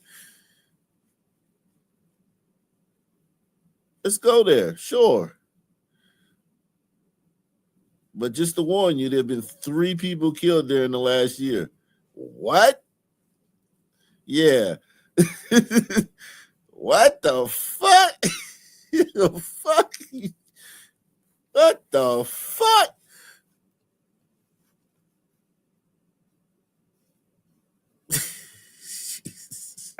Yeah, I was working Sunday. Yeah. What time did this happen? Was About it 5:15. at PM?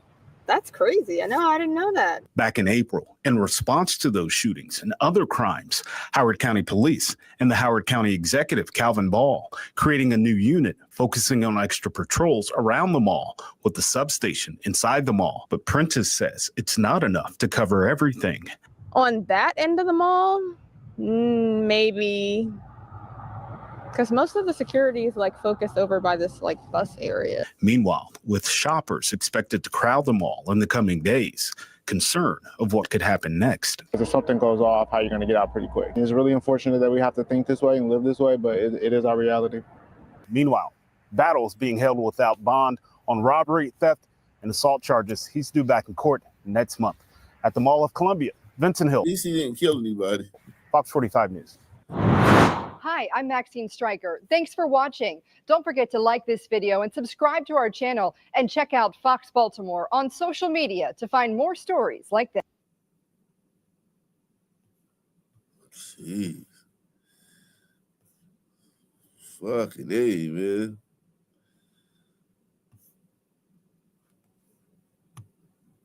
We make all our own chocolate and caramel. Since 1982, Leatherby's Family Creamery's Blue. Hey, y'all make all your own chocolate and caramel? Shit, man. Damn. We make all our own chocolate. Does any of it ever get to the fucking... Does any of the chocolate ever get to the fucking shelves and shit? Before you get your cut. Chocolate and caramel. Since 1982, Leatherby's Family Creamery's Blue Checkered Parlor has been a Sacramento staple. Some hot fudge, a little whipped cream. While ice cream is their craft, community is their cause. You say niggas ruined Pentagon City? Pentagon City's ruined? I know they ruined Tyson's. Tyson's just got a black eye on it. But Pentagon City, I used to go to Pentagon all the time, man. I used to go to Pentagon.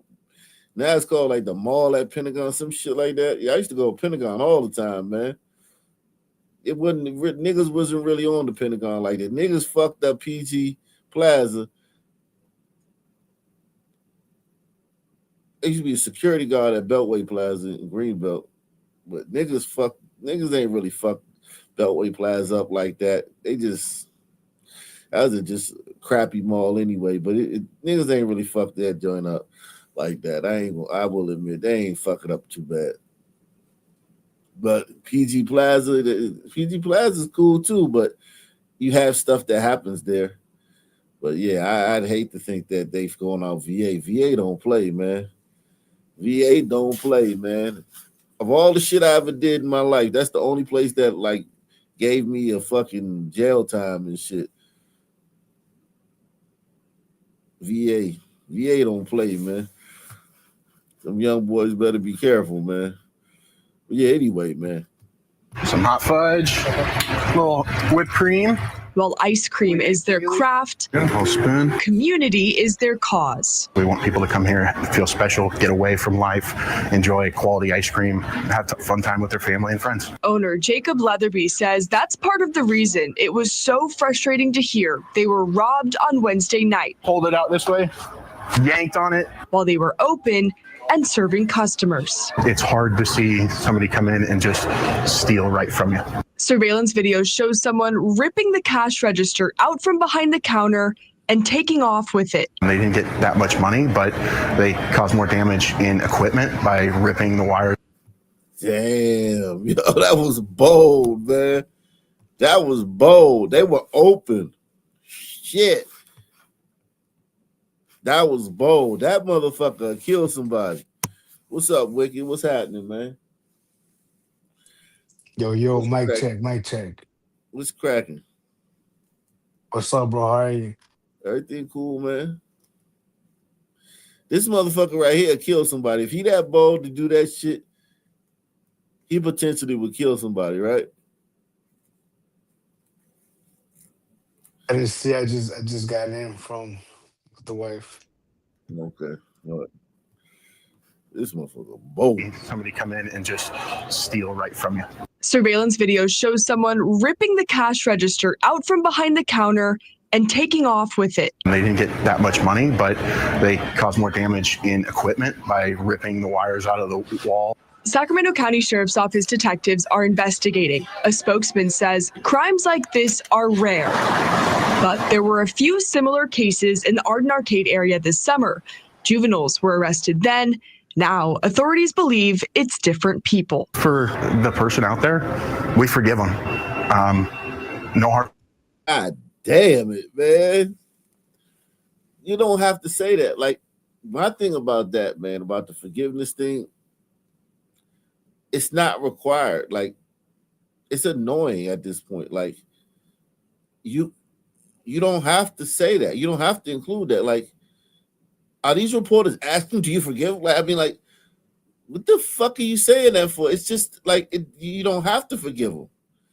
You could just say, you know, well, we hope, you know, we got our cash registers back and that's it. White people act like they have to forgive niggas. Like it's part of their job. Like y'all better than us or something. Like fuck, man, that shit is annoying, man. Feelings. Leatherby says different people. For the person out there, we forgive them. No hard feelings. Leatherby says regardless of who did it, they always want what's best for people. In this case, that means offering a little bit of grace. I'd give them a job. Come back, work it off. I don't care. But I Think about that one. Wow. You would trust this fucker around your family and your fucking Right. you would bring that dude, you would give that dude a fucking guess employee ID number and fucking have his ass in your building where the money is and shit, where your family. This is a family-owned business too. This guy's an asshole. This is a family-owned business. This isn't like just some fucking business. This is his family in there. Right.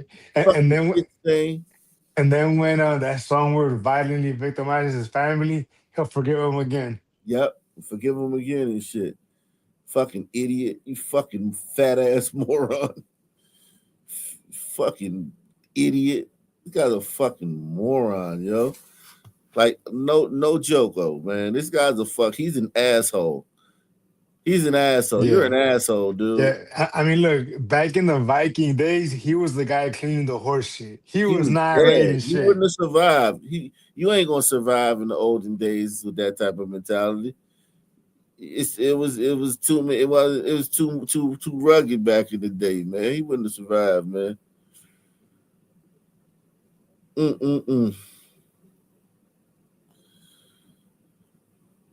That's crazy, man. That's crazy, man. That's fucking crazy, man.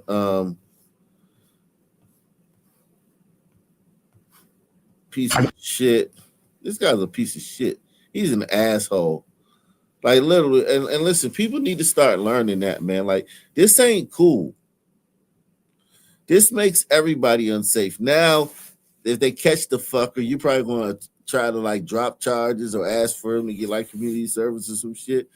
And then he's gonna go out and do that shit again to somebody else instead of getting punished for it. You fucking asshole. You're an asshole.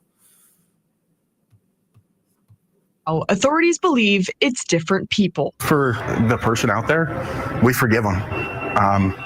No hard feelings. Leatherby says regardless of who did it, they always want what's best for people. In this case, that means offering a little bit of grace. I'd give him a job, come back, work it off. I don't care, but I would love for him to learn a lesson. And if this guy had a wife, yo, like say he got a wife that worked there, right? That son man would crap on his wife, yo. Or if he had a young daughter, this son man will like fucking dog his daughter out or some shit. You know what I'm saying? Or sexually assault her or some shit. Yeah. He will fuck his wife and then possibly murder her. Yeah. Right. To keep it secret, keep it quiet. She'd be like, I'm gonna tell my husband that what we had, and he's probably gonna fire you. And she's like, man, I need this job. I'm gonna kill you. I'm gonna kill you because I need this job. She gonna tell him. She gonna tell him I'm pregnant. Dead. Well, damn. God damn it. God damn it, man. I mean, look, let's be honest. Like that song word, right? When they did that, if he heard this guy saying the shit he's saying, he would lose so much respect for him. Yeah. He don't know that. They don't know that. I mean, and listen, a lot of that is not being street smart, and I give you that. Everybody's not street smart, but some things are just common sense. Like you don't have to fucking forgive him, and you don't have to give him a fucking job. And here's the thing. Okay, let's just say like they went to court, right? And during the court proceedings, the guy begged for forgiveness, and he revealed that he had been looking for a job, and he couldn't find one. Then maybe these statements, even though even then it's still fucked up, but you could understand it. Like the dude's still on the run. Right. The dude literally hasn't been caught yet. Let's be real, Ak, right? In a civil society, this is maybe admirable, right? But this ain't it though. Like maybe in a completely glided country like Norway or whatever it used to be, it probably makes sense, right? Not here, not right now, bro. Nah, fuck no. Not with these turds, man. These turds are fucking nuts. But I would love for him to learn a lesson and become a better person for it. See wherever you like. He says that is just. Look at his little daughter. Oh, these his daughters or these is. That is just part of their decades-long commitment to their community. Have a great rest of your day. We love our customers. We want Leatherby's to continue to be a safe place for the next 43 plus years. Well, it's not gonna be safe if you keep talking shit like that. I mean, like if you would bring that fucker in there and let him be there all the time working and shit, allegedly, like yeah, I mean less safe. I mean, think about it. This glacier glider would be willing to bring that song word to work in there and possibly hurt a customer. Yeah, exactly. He said customer gets smart. Customer got a bad attitude and get short with him. Yeah, that fucking son word will fucking go off on the customer. Because here's the thing. He know he didn't earn it, so he won't appreciate it. Sons are like bitches a little bit. You know how bitches don't appreciate nothing that they haven't earned? You know what I mean? Like if you give a bitch something she don't deserve, she'll just destroy it. You know what I mean? Sons are kind of like that too. You know what I mean? Yeah. But I mean, this glider act, man, I can't say enough. Like, look, if you want to put your family in danger, go ahead, bro. But do not put the rest of us in danger with your bullshit, bro. Yeah, man. This shit is awful, man. You talking about awful? This is horrible. This is a horrible fucking display. And this guy, he thinks he's so virtuous, but it's sad, man. And this is the state of white America, man. This is the state of white America. White people are like this. Yeah, yeah. Whether they like it or not, they're like this. This is how they are, man. And it's DNA. It's nothing really that can be done about it, man. Not too much that can be done about it, man. Unfortunately, man. And I don't take happiness in that, man, that nothing can be done about it. I really wish something could be done about it, man. But just like my DNA, man, DNA is undefeated. To continuing to be part of the community. Have a great day. Merry Christmas. And they say they actually haven't had something like this happen here in a very long time. They credited that to active patrols from the Sacramento County Sheriff's Office. Live in Arden, Peyton Headley, KCRA 3 News. Would love to do a follow-up story with that thief actually working there and working that off. So what? White people are just lost, man. I don't know if Elon Musk or Trump can save y'all, man. Where is this at? What part of the country is that at? This is in shout out to Douglas Chunks, man. The Douglas Chunks. He says, "Happy Friday, nation, and salute to Chief Sleeps on Streams." Yeah, man, that's my name. Chief Sleeps on Stream. Even though, for the record, man, let's just say for the record, you missed the stream on the website the other day, man. We did a stream on the website the other day, Douglas, man. You probably was enough because you were a late bloomer. It was earlier, but yeah, man. Chief Sleeps on Streams hasn't slept on a stream in what? How long has it been, Wicked, man? That's been about a week, right? Or two, maybe two. Like a week or two. Yeah, man, it's been a long time, man. I ain't slept on the stream in a long time, man. Yeah, man, I've been y'all gonna have to call me something else, man. Y'all gonna have to give me another Indian name, man. Soon. I gotta earn my Indian name, man, my new Indian name. County Sheriff's Office. Live in Arden, Peyton Headley, KCRA 3 News. Would love to do a What part follow-up of the country was this at? This is Sacramento. story with that thief actually working there and working that off. So hopefully they'll see the offer. Thanks. This bitch literally said she hopes the thief sees this. Thief actually hopes the thief sees this new segment. Like the thief is sitting there like, hey man, I should go down there and ask for a job. Yeah. Right. I think they think that he's doing that because he needs work. He don't want your job, bro. This California though, man. I can see how they vote for all that bullshit. Now, you know what I mean? Like if this is how they are, I can see how they just literally like have no clue. Maybe it's the weather and they're just in such a good mood, you know? Because the weather is pretty nice over there. Jeez. Yeah. Oh man. Holy moly. Fucking A, man. Fucking A. Working there and working that off. So hopefully they'll see the offer. Thanks. Jesus Christ. Jesus Christ. Unbelievable. I can't help y'all white people, man. Y'all do that shit. I'm trying to help, man.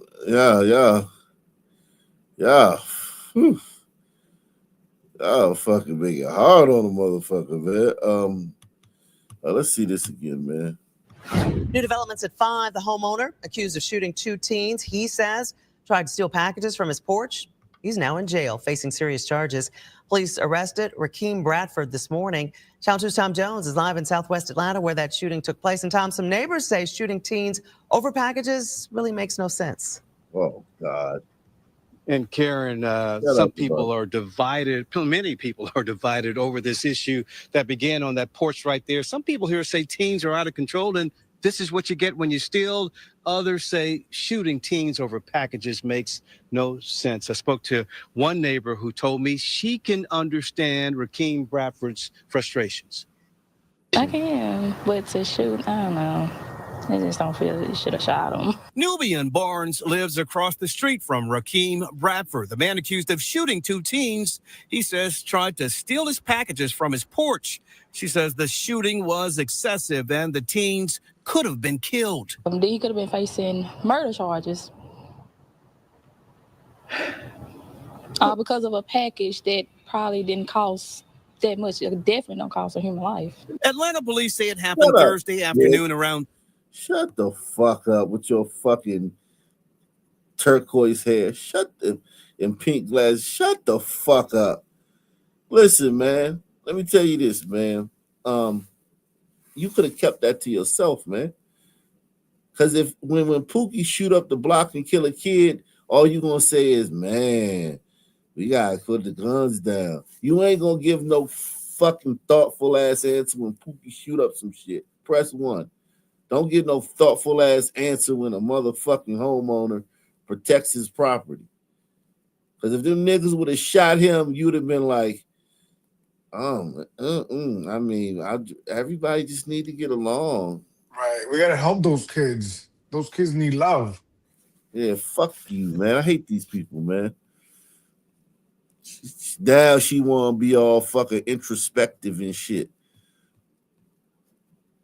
Niggas always day late and $1 fucking short. She says the shooting was excessive and the teens could have been killed. He could have been facing murder charges because of a package that probably didn't cost that much. It definitely don't cost a human life. Atlanta police say it happened Thursday afternoon around 3:30 at the Villages of Cascade townhomes. They say Bradford shot a 15-year-old boy in the foot. Police say he shot a second teen in the arm. Both taken to Grady Hospital, expected to survive.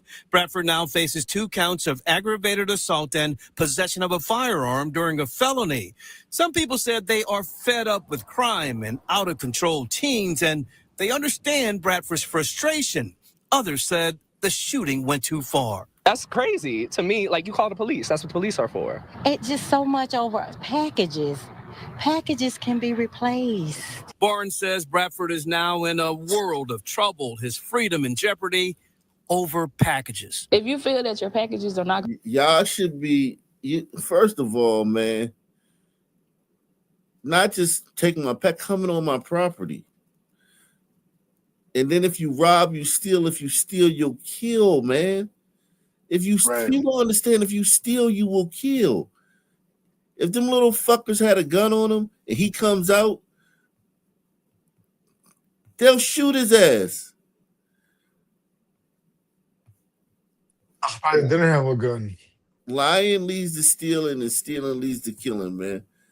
These motherfuckers are so fucking stupid, man.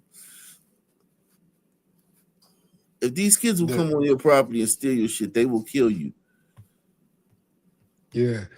But the people commenting, man, they're ass backwards for sure. Jeez. Unbelievable, man.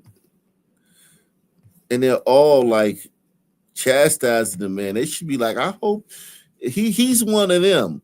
The fucking thugs will rob them tomorrow because they're going to get out the hospital soon. And the thugs will rob them tomorrow. He's one of them. He's a fellow homeowner. And they're like throwing him under the bus, talking about murder and shit. They shouldn't have even brought that shit up or spoke that shit into existence. They should have been like, yeah, he don't deserve no murder charges. That should have been the shit they was talking about.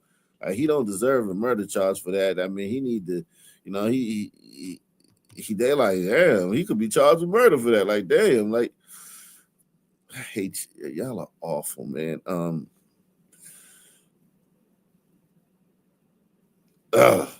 Man. Let's go ahead, man. Let's move on, man. Gonna be safe. Do pick up.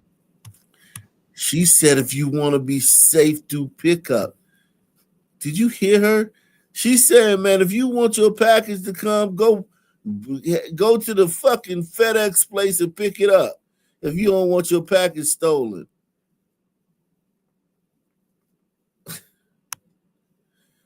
These people are awful, man. That's y'all response to this incident?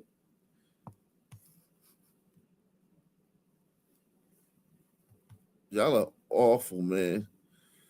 Y'all are worse than white people, because these white person gonna get a fucking do the job, and would have gave them a job and shit. Y'all motherfuckers just want to let them be free. At least we can keep tabs on them with the white man. Y'all just want them motherfuckers out there and shit, just out there just doing anything. Y'all awful, man. Yeah, it's the damnedest thing, man. Every time they like advocate for the degenerate. Every time. Every single time. It's really, really strange, man. Really, really strange, man. I don't know, man. I don't know what I'm gonna do with y'all, man. I don't know what I'm gonna do with y'all. You gotta fucking be around these motherfuckers, knowing that's how they think and shit. Do pick up. And a knocked on Bradford. In a world of trouble, his freedom in jeopardy over packages. If you feel that your packages are not going to be safe, do pick up. And I knocked on Bradford's door to see if anyone could explain his side of the story. No one answered. Like I said, this issue is dividing a lot of people, but the consensus appears to be if you're not under attack, your life isn't threatened, let those packages go and replace them. We're live in Southwest Atlanta. Tom Jones, Channel 2 Action News. That's a gated community. It tied up everything in there yesterday as we were working to learn just what happened. Wow, Tom, thank you so much. Yeah. Or you could defend your property. Right. I mean, again, mind you, the fact that they were not armed, I'm surprised. Right. An 80-year-old woman's home was shot up early Monday morning. Good Thursday afternoon, and thank you so much for choosing to get your news from us. I'm Alex Whitler. We have video of two young men shooting at that home. And Fox 5's Eric Perry joins us live now with the story. Eric. What about these two young men? Do we forgive them too? Do we forgive them too? Man, you know she would. You know she'd forgive them. She would say some shit like, man, we need to, downtime's the devil's time.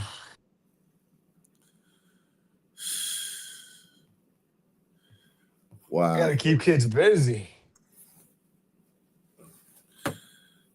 Wow. Fucking A, man.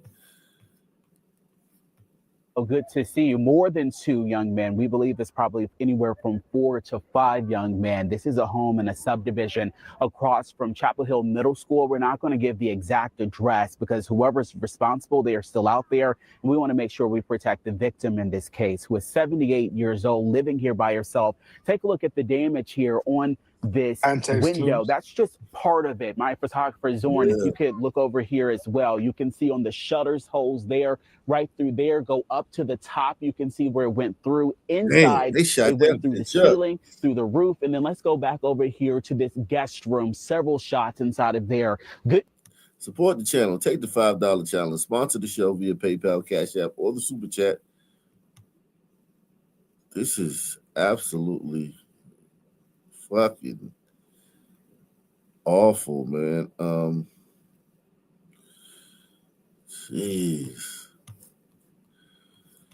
News is no one inside the home was hurt, but just a really scary scene there. Let's get you to some video of the actual damage here inside of the home. Just walking you through. This happened this morning in DeKalb County around 2:30 this morning. Older woman, 78 years old, was inside I'm going to walk you through what I want to show you. The first thing is we have ring video from a neighbor across the street showing, and I want to direct you to the bottom right corner. You can see those flashes, and it is a lot of gunfire, all of it hitting this home. Second, I'm going to let you listen to Miss Mary the pass here, excuse me, as I asked her what was her prayer as this gunfire was happening. That is what you're about to listen to. Take a listen.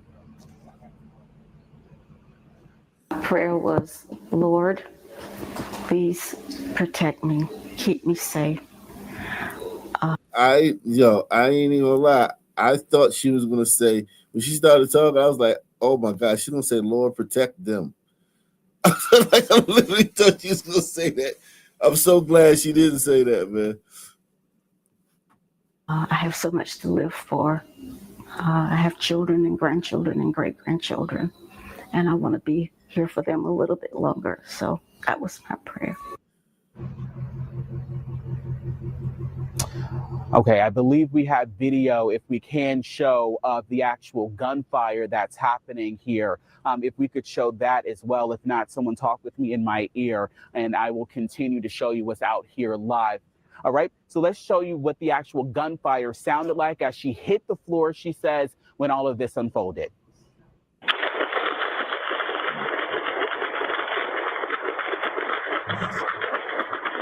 Man, that's sad. Yo, the fuck? That's sad. Think about what she said, right? That moment was huge for her.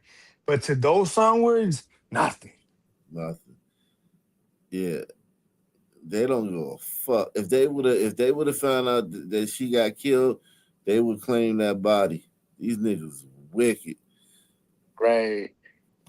I'm not saying they would be bragging about it, but they would, like, if they had like 5 bodies, they would start saying they had 6. That's what I mean, like that. Yeah, You know what I'm yeah. saying? I think they will reflect on it in I'm a savage kind of way, I'm a savage.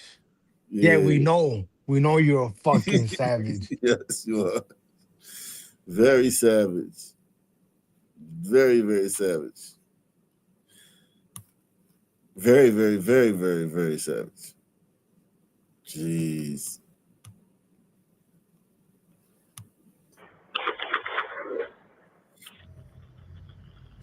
Yeah, those were the scary moments there, and it was so important for us to let you listen to just all of it there as those barrage of bullets hitting this home as this older woman was inside here. We are working to find more information with police if there's anything that you might know that might be able to help in this particular case. Of course, we want you to come forward. There was also some evidence left behind there. They're hoping that will match with whoever's responsible for this. And they believe she has cameras here, but they believe that they used some sort of Wi-Fi blocker that made those cameras go down. We will walk you through everything and just a terrifying ordeal here when you join us starting at 3 on the streaming and 4 right here on Fox 5 News. A very scary situation, but she's fortunate to not be injured. I'm Eric Perry, Fox 5 News. It just doesn't even make sense to hear someone say an 80-year-old grandmother was praying she would survive a shootout. Eric, thank you. Makes perfect sense. I mean, let's be real. But you know what I think, and forgive me for being so blunt, but I think maybe the best case scenario would be that they're ops. Just get rid of them. Just take them out the board, man. As opposed to the cops grabbing them, and then we got to do this whole not guilty bullshit, and do the Glider song and dance. Yeah. Yeah. The ops, look at what they did in that video. That was abhorrent. The ops want to get them off the board. They're dangerous. Yeah, the motherfuckers is crazy, man. They're a problem for the ops. we have been discussing here in the Fox 5 newsroom because it involves a off-duty police officer allegedly shooting a man outside of a business in Buckhead. Angelique's been speaking with the family, Angelique Proctor. And Angelique, we know the GBI is investigating this, and the family says they want to see the video of this off-duty cop shooting their loved one. How did this happen? Why is the family so upset? Well, good afternoon to you, Ariel. Yeah, this family is absolutely devastated. They said they are really just begging for answers. They want to know why their loved one and their father was shot and killed by this off-duty Atlanta police officer. Now, this all happened, this deadly shooting happened to 44-year-old Linton Blackwell back in October behind a dive bar in Buckhead. Now, Blackwell and Erica Bowtry were the parents of twin 15-year-old daughters. You see them there.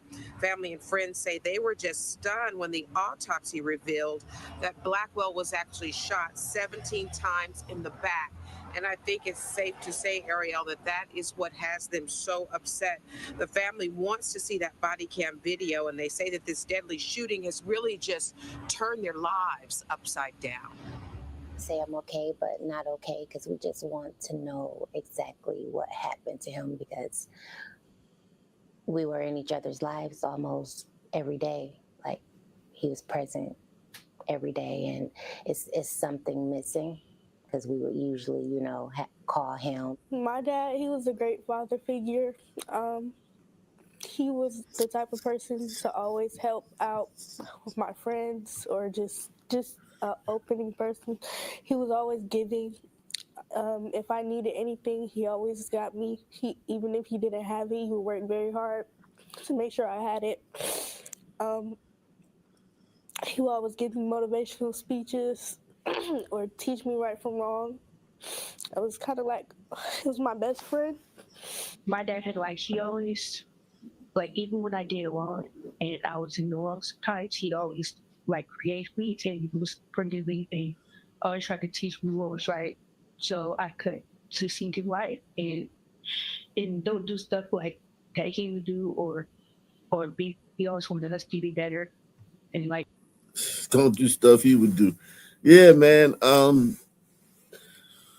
He got shot in the back 20 times or something by the cop, off-duty cop, while after a fight. So he was fighting with somebody, so he's probably turned up. We don't know what happened, man. But we covered this when it happened. He was a rapper, too. He was a rapper, this guy. wishing would be prepared to life. And me and leader, I wanted the people. So clearly Blackwell was a girl dad, and it was just heartbreaking to hear his 15-year-old daughters reflecting on their father. Now, a little bit more about what happened here. According to Atlanta police, they say Blackwell and another man were actually in a dispute at that bar. Blackwell was asked to leave the bar. He was walking to his car, and that's when this off-duty Atlanta police officer, Gerald Walker, followed him. Now, Walker says that Blackwell put something in the back of his waistband. The officer said Blackwell did not comply with commands, and that's when the officer opened fire. Now, the officer involved shooting was turned over to the GBI, as is customary, but Atlanta City Council actually got involved by passing a resolution just last week asking police to show the family the body cam video, and that is pretty unusual. Their attorney, Gabe Banks, says that that type of transparency should really be present in all officer-involved shootings. I don't want to rush to judgment. I don't want the family to rush to judgment. We should afford law enforcement officials the opportunity to conduct an investigation.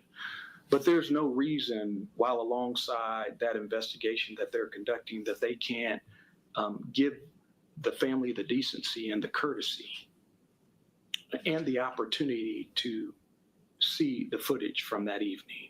It wouldn't otherwise interfere with the integrity of the investigation. I take issue with that. I mean, they are a grieving family that wants answers. And so here we are asking that abide by the resolution that was passed by all of the city council men and women If he did something wrong, let them know that, right? Let them view the body cam footage. And that resolution did pass here at Atlanta City Hall just last week unanimously by all of the city council members. Now, as we said, this is now in the GBI's hands, so APD is no longer the lead on it. The GBI is investigating. I talked to them today. They described it as an open and active investigation. And of course, once the GBI finishes, they will pass it on to the Fulton County District Attorney's Office, and a decision will be made about whether there will be charges in this case. But certainly when you hear 17 shots to the back, it does give lots of people pause. In fact, we had over 10 speakers to come out here to City Hall during the last city council meeting just last week to speak to council about this, to say that they want justice, that they want more transparency, more openness. They want the family to be able to see the body cam video from this shooting. Angelique, an absolute tragedy. I can only hope this family gets the answers they seek. You know, when you think about an off-duty police officer, it's interesting because how would someone know that someone's a police officer if they're not in uniform, they're not on the clock? Obviously, a lot of questions. But like you said, the fact that he was shot in the back, that's something that we know. And the fact that there were so many shots, I can understand why so many people want to understand what happened. The officer was actually working security at the bar, and so he was in that capacity. This gentleman was just there to enjoy the evening, and things just went awry, and he ended up deceased. Angelique, thanks so much for joining us, explaining this story. I actually was in the area when this happened, so I do remember this story vividly. Absolutely just, you know, giving his family a lot of strength and encouragement because no one should have to lose a loved one. So, Angelique, thank you so much for joining us. I'll let you go ahead and continue to news gather as you get ready for other hours of news here on Fox Local. Thank you. Salute to Gary Goose. Shout out to Gary Goose, man. Jeez.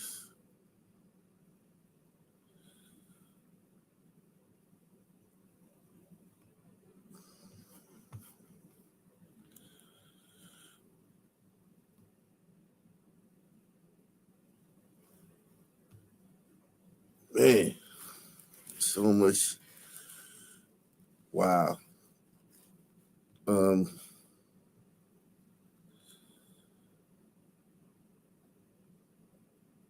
Wow.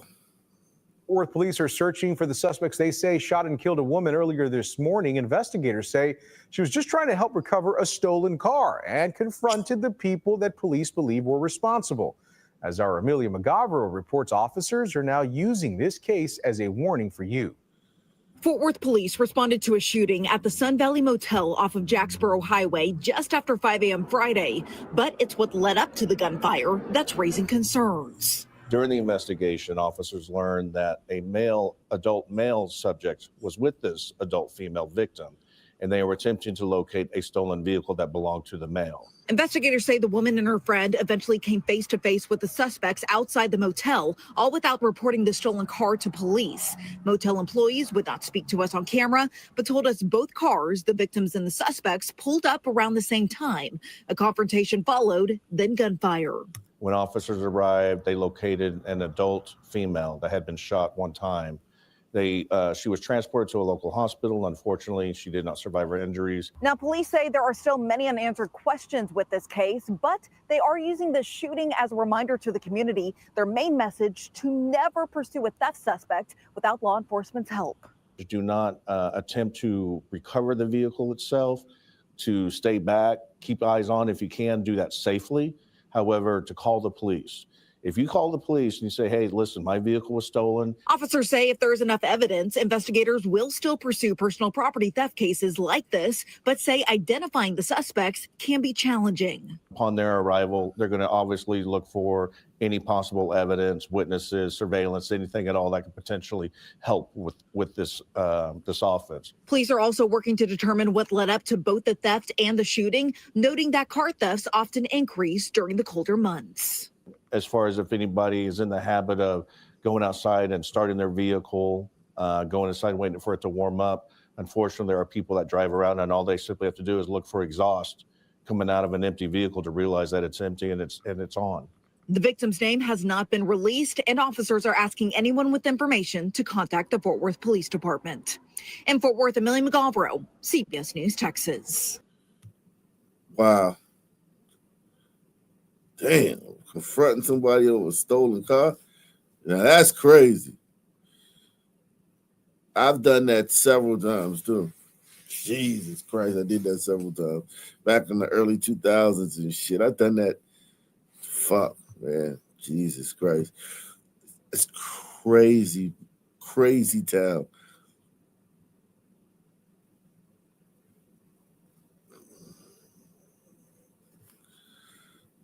A well-known activist in Oklahoma City charged with embezzling money meant for Black Lives Matter OKC. Reverend T. Sharia Moore Dickerson is charged federally with wire fraud and money laundering. KOCO's Olivia Hickey on this breaking news for us right now. She joins us live in the newsroom. What are you learning, Olivia?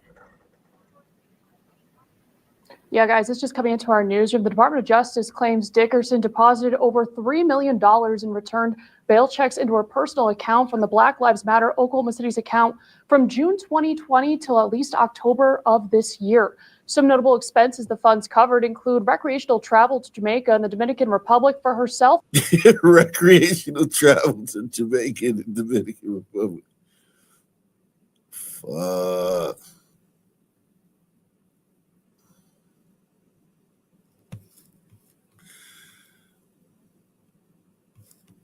And associates, at least $50,000 in food and grocery deliveries for herself and her kids, tens of thousands of dollars spent in retail shopping, a personal vehicle registered in her name, 6 properties in her name or in the name of Equity International LLC, an entity only she has control over. Although, according to the indictment, she claims the church property she purchased back in 2021 was intended to be used as a BLM OKC community center. The property was placed in her own name. Now, back in 2020, the organization raised money to support its social justice mission from online donors and national bail funds. Over $5 million was raised, some through grants with national bail funds. The indictment says the money from the grants was supposed to assist people arrested in connection to protests for racial justice following George Floyd's death. The indictment also alleges Dickerson used interstate wire communications to submit 2 false annual reports to the Alliance for Global Justice on behalf of BLM OKC. She reported the funds were only used for tax-exempt purposes. The DOJ says she did disclose the funds went toward personal benefits. She faces up to 20 years in prison and up to $250,000 for each count of wire fraud. Now, within the last hour, Dickerson did post to her personal Facebook page on a Facebook Live saying she's been advised by her attorney not to comment. We did reach out to her personally as well this afternoon. We have yet to hear back. That indictment is now live on KOCO.com for you to view. Stick with us as the situation unfolds. Reporting live in the newsroom, Olivia Hickey, KOCO 5 News. Damn. BLM still at it. Still. Jeez. You gotta respect the hustle, man. Yeah. You gotta respect it, man. They just won't stop. Like every chapter is like some crooked shit.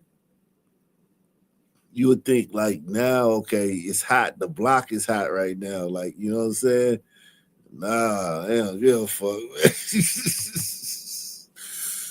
Block is hot, bro. Yeah, that's crazy because, you know, it's like glider giveth and the glider taketh. I'm telling you. I'm telling you. Excuse me. One could argue that cold case. Go ahead. One could argue that the gliders set these brothers up for failure by giving them the money in the first place, hoping they fuck up. You know how the gliders be. Let's see who did this cold case, because a lot of times, who y'all think killed this girl in this cold case in Seattle? Like what's the title? DNA breakthrough in 1994 cold case. Seattle, I'm gonna say glider. More than 30 years after the murder of 14-year-old Tanya Frazier, the cold case may finally have some answers. Prosecutors have charged 57-year-old Mark Russ with first-degree murder with sexual motivation. A break in DNA evidence linked the man to the case that has Mark haunted Russ, her I say mother glad. and the entire community. Fox 13's Alejandra Guzman sat down with her and a private investigator as she prepares to face her daughter's accused killer in court. So it just brings up little memories of different things. For 31 years, the answers never came, but the memories 10 years. never left. Her new bike. This is how Teresa Frazier keeps her daughter close. Tanya's birthday parties, always around Halloween because she was born October 29th. Costumes, party hats, and a good time frozen on glossy paper. Where we were living when she disappeared. It's the backyard. Then there's also Tanya's last professional photo, framed but not hanging. It stays tucked in Teresa's room, too hard to see every day. Teresa is preparing to walk into the King County courtroom and for the first time face the man prosecutors say killed her daughter. I'm actually nervous about it. Detectives knocked on Teresa's door to let her know prosecutors have charged 57-year-old Mark Anthony God Russ with murder. damn it.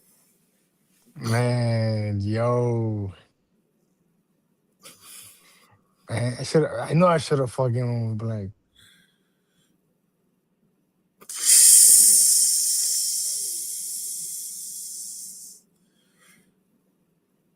Yeah, man, you should always bet on black. Yeah, but you do say that. That's the thing, man. That's the thing, man. I know better. Yeah, you know better. You like that fat white guy at that fucking ice cream shop, man. You worse than him, man. Right. Damn. yo, that fat fuck would forgive this motherfucker. God damn.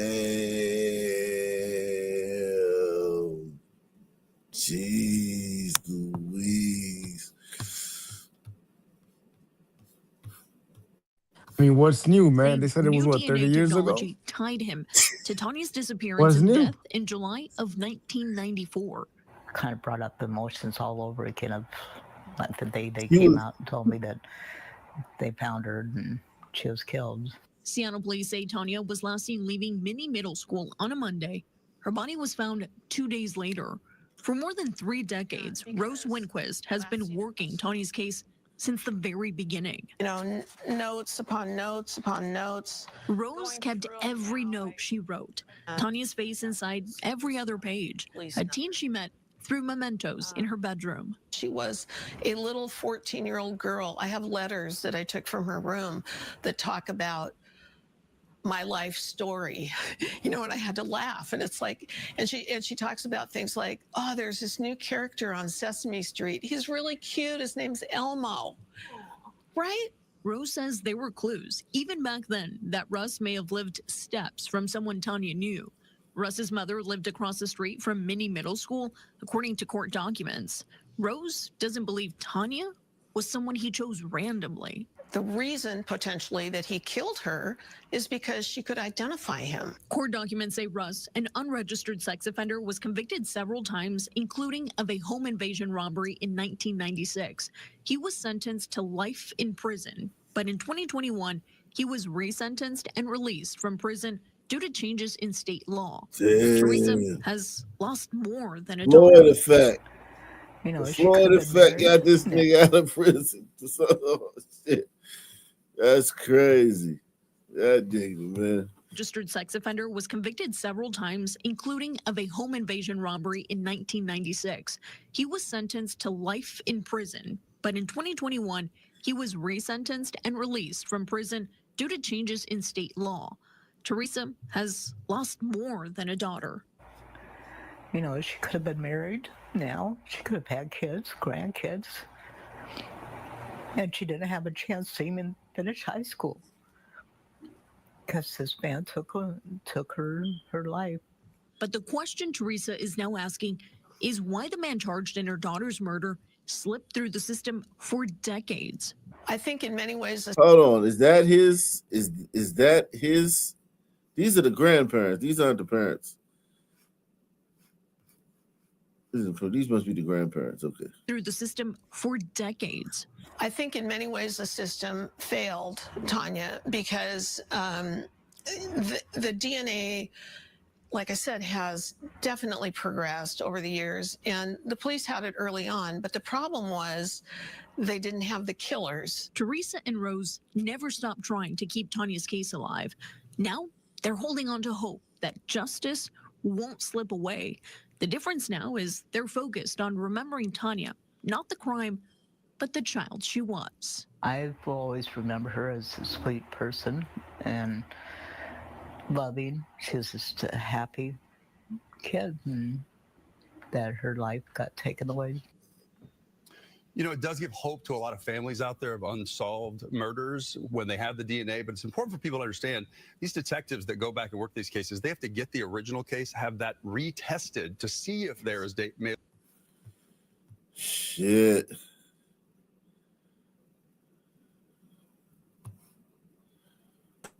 How you doing, guys? What's happening, man?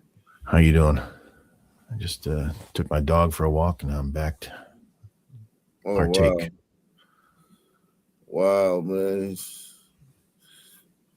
Yeah, man. You're wild, crazy guy over there, man. Slow down, man. Let's see what is going on now. Let's see what's going on. Damn. Always bet on black. Shit. All right, there we go.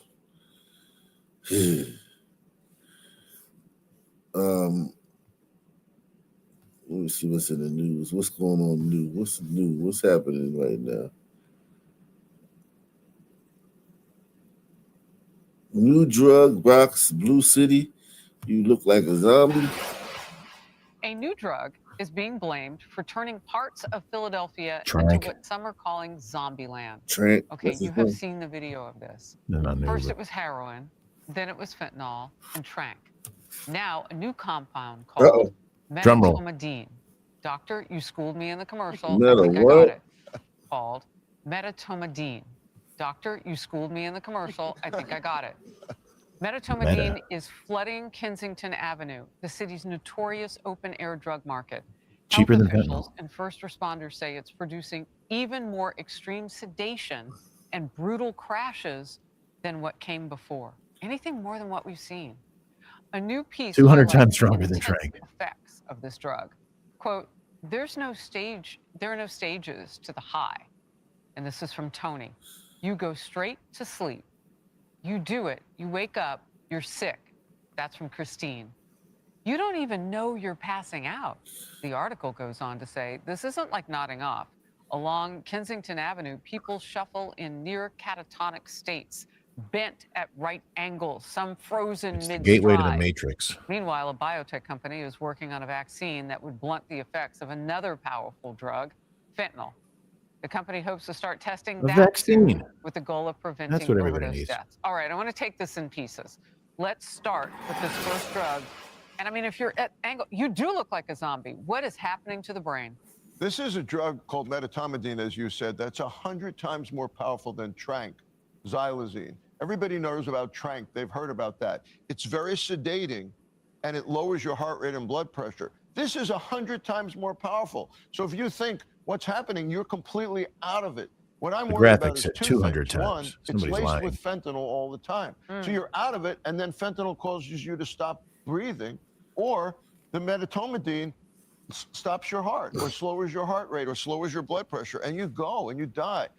This together, and Narcan, which works against fentanyl temporarily, doesn't work against this. So you need a totally different antidote. Right. It's almost like an emergency responder has to come with a huge kit of antidotes now. Horrible. Cheryl, you know what it's not almost, but exactly like? Oh, somebody, I bet, in some industry thought, well, if we put something out there that Narcan can't fix, maybe we'll need a new fix for this. Yeah, it's called China. You might have heard of them. They're the ones that are sending all the chemicals that create fentanyl, filter it through Mexico. It was coming through the open border. That has stopped now, but we've got to make sure that it doesn't come back. And that's another, I guess, topic of discussion.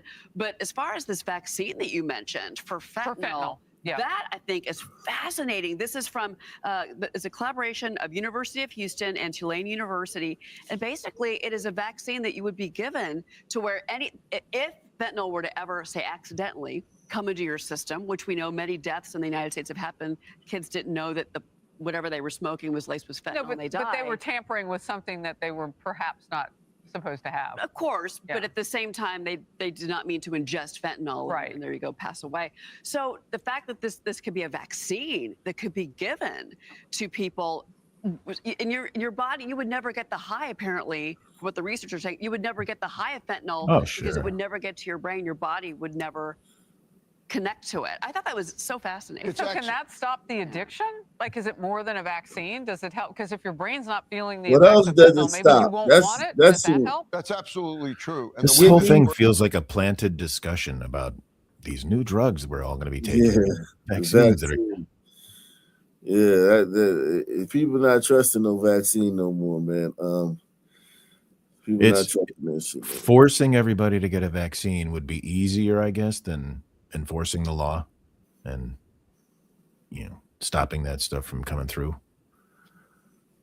Yeah, exactly. But yeah, I mean, the Democrats fighting for the fucking drug smugglers, the narco terrorists, man. They're on their side, man. So let's see what we hit a lot of stuff, man. Let's see what's on Hezekiah, man. Shout out to Hezekiah News and Film, man. We'll see what he got on his channel, man. Shout out to him, man.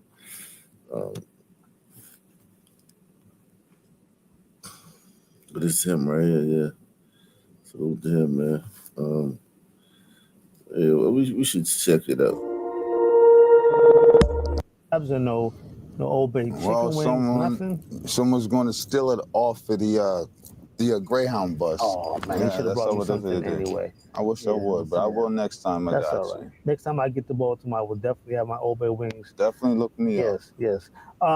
It's a pleasure to have you on the show, brother. Appreciate you for having me, for real. I am a fan of your work. You're the founder of Hezekiah News and Films. Yes, sir. And you're also a digital archivist. Mm-hmm. What is a digital archivist? Let's start with that. Explain to me and my viewers what is a digital archivist. A digital archivist is someone sort of like a librarian, but instead of they going down to a dusty basement to collect books and microfiche and microfilms and doing all that, we can now, with the advance of the internet, just go to digital archives. Say in Baltimore, we have the Enoch Pratt Library. In New York, you have the New York Public Library. Right. So now their archives, or Library of Congress, their archives are now digitized, which means it took years for them to take all of that and digitize into digital format. So what I do is I go through all of that. It could be a long process, and find the little, unique things that social media would like, oh wow, we found this from 1954 that says this, so and try to apply it to what's going on today. So wait a minute. So you mean to tell me, and we're jumping ahead with my questions. So basically, the archival footage that you obtain for your videos is public, for public use. Like anybody can go get it. Anybody can go find it. Okay. Well, we don't want to give away too much. Yes, we don't want to be. But as I said, ain't nobody gonna do that shit. Ain't nobody gonna do it. Yeah, ain't nobody gonna do all that shit. Okay, so that's him. That's Hezekiah. Let's see what he got on his channel, man. Today, man. Let's see. I think we did this, yeah. Whipped for beating his wife. That was the last one we did. By the patriarchy? Wives judge 56 wife beaters, all but 3 to eat turkey at home.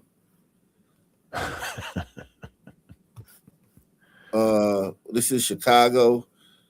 This happened in Chicago in 1935. The shit is kind of grainy. Let's see if we can read it. Today was wife beaters judgment day in Judge Robert J. Doone's court, with the wives judging, but only 3 husbands got socked. 56 braved the rulings of their better halves, fully empowered by the court.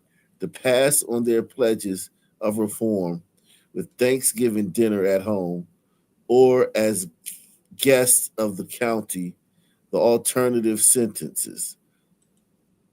Only 3 regretted their trust in the little woman, while their co-defendants in the family court walked out proudly to strop the butcher knives for the holiday repast. The trio shuffled silently to Bridewell cells. All the cases had been continued by Judge Doon from September 1st, so there'd be plenty of time for the carousers to prove they had quit. But Miss Mary McNulty said her husband William not only squandered his last paycheck, but had beat her. He drew 60 days with Mary's approbation. A sister, Anna, instead of wife, ruled that Frank Fenton, 32, had been misbehaving again after recently being placed on probation. He got 100 days. Anna Sipiak decided her husband earned 3 months in the Bridwell for habitual loafing, spending her $500 savings and shouting profanities before the children. Wow. A simpler time. I'm telling you, man. I'm telling you, history is crazy, man. You really see what was going on back in them days, man. I mean, I think women would love that nowadays. Women would love to bring that back. Or they'd find a way to be miserable about it. Oh yeah, definitely, without a doubt. Betrays him to the police. Girl tells of $3,000 reward for Negro's capture. Philadelphia, August 17th. What year is this? 1908. Charles W. Radcliffe, a Negro, said to be wanted in North Carolina for the murder of a white man, was held here today to await requisition. The Negro was arrested on the charge of larceny made by his sweetheart, a negress with whom he was boarding in this city. At the hearing, the girl, angered by the perfidy of the man. What's perfidy? Let me look that word up, man. I don't know what perfidy means. Perfidy. Untrustworthiness. Oh, he was a cheater. Okay. So he killed the white man in North Carolina, fled to Philly, jacked up with a chick, and then was cheating on him. God damn, son. Damn, son, man.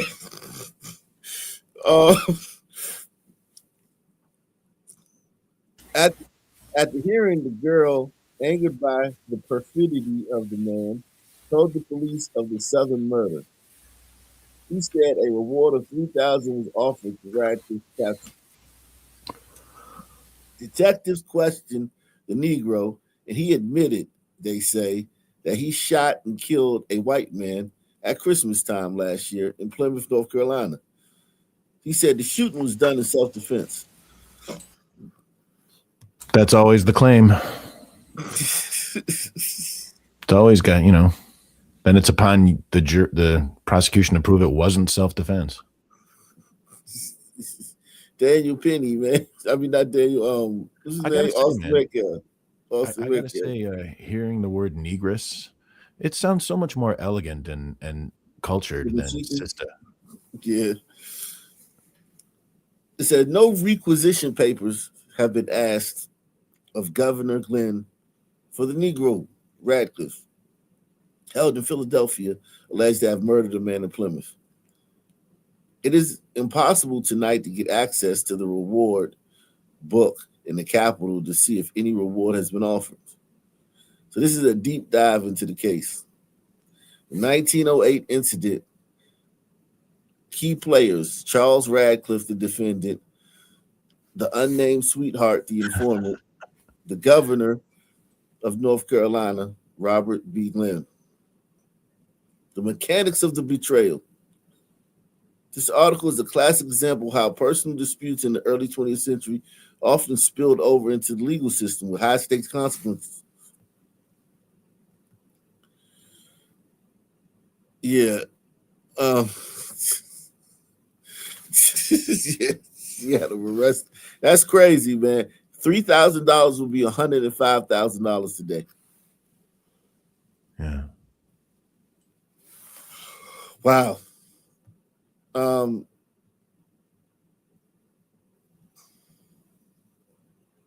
Let's see if you have a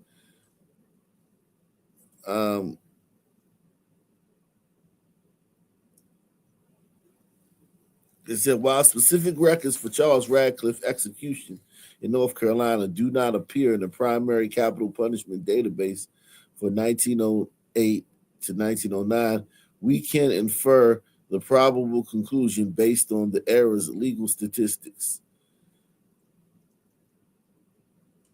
So they say he probably was murdered. Lynched or whatever. Wow.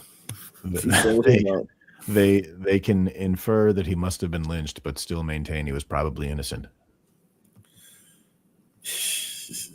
It was Christmas lynching in Baltimore suburb.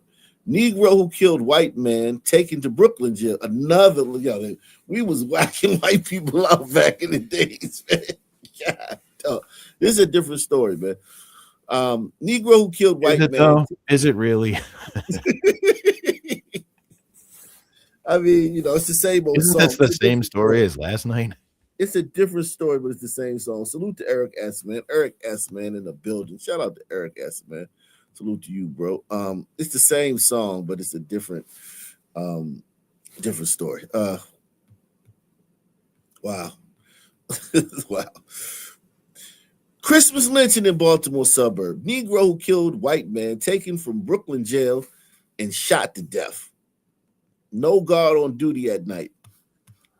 Back then, we would lynch a Negro and hang lights on him to celebrate the holidays.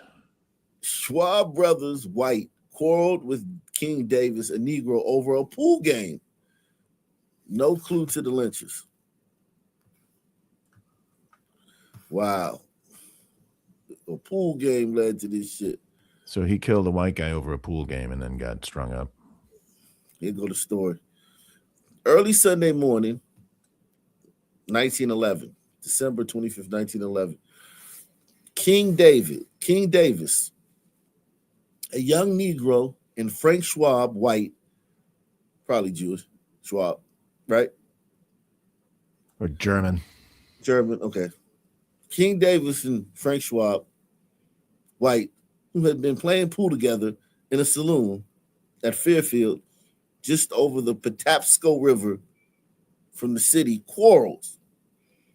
The Negro had lost 3 consecutive games to the white man and was disgruntled. Both had been drinking. When they left the saloon, the Negro cursed Schwab, who appeared indifferent to his language. Just think about it. This is 1911. Some Negroes like walking down the street cussing out a white man. But Schwab's brother, Frederick, struck the Negro, who drew a pistol and shot Frederick through the heart. That's the response to being punched. Yeah, man. The pistol was within a few inches of the man's breast, so near that his coat was burned by the powder. The Negro was arrested and taken to jail in Brooklyn, a suburb of Baltimore. Last night, friends of Schwab burst the lock of the rear door of the jail without attracting attention. They found Davis asleep in his cell. Hubert Chase, a Negro held as a witness in the case, was in a cell nearby. Held as a witness? Yeah. He was held as a witness in the case. Put him in jail. He's a witness. Probably for safety. I don't know. Maybe. I don't know. But Davis, Jesus Christ. Hubert Chase, a Negro held as a witness in the case, was in a cell nearby but was not disturbed. Davis resisted, but his cries were silenced by a blow to the head with a hatchet. He was then dragged some distance from the jail and shot to death, several bullets piercing his body. No guard is kept at the jail at night. Wow, that's crazy. No one, not even the neighbors, accept the shots, which were thought to be from Christmas revelers. The result of the inquest was a verdict that Davis came to his death by bullet wounds inflicted by parties unknown to the jury. Between the saloon and the scene of the lynchings, the Negro was knocked down and there was a trail of blood. Residents of Brooklyn say the Negroes living there are orderly and industrious. But those living in Fairfield, have been in the habit of coming to Brooklyn and causing serious disturbances. Residents would not allow the white and children to go on the street at night. Wow. Did you hear that? Yeah. They ruled the streets. Wow. 1911. Residents would not allow the white people and children. They've been free for 2 generations at this point. It's like women and children. White people and children can't go on the street at night. Holy smokes. Wow. Jeez. And it's become known as the Great Christmas Massacre of 1911. You only get this here, man. I swear. Shout out to Hezekiah, man. But nobody does Hezekiah videos. Nobody does the great work he's putting online. No YouTubers do this except for here. That's crazy. Wow. That's insane. Like the fact they said white people and children. Like the streets are that rough because of these people from Fairfield. Because they said the niggas in this town are industrious. Yeah. The niggas in Brooklyn, Maryland are industrious, but these Negroes in Fairfield, they coming up here and causing disturbances where no white people and children can be out after dark. It's too rough. I think it said white women, but the point is still the same. You think he said white women? I think it said white women. It says residents would not allow the white and children. Oh, the white. Oh, yeah. And go out on the street at night. Well, why would they want? Well, as a white man, I can understand why you would hope they didn't say that. But listen, it's rough Wishful out thinking. there. If it's rough, like, I mean, the streets is a mother, man. Trust me. Streets are a motherfucker. So yeah, man, if the white people weren't like in that town, because even the blacks weren't savage in that town. So imagine how good the white people were. They couldn't, you know what I'm saying? They couldn't, you know what I mean? They couldn't hang with those Negroes in the streets. They were a problem.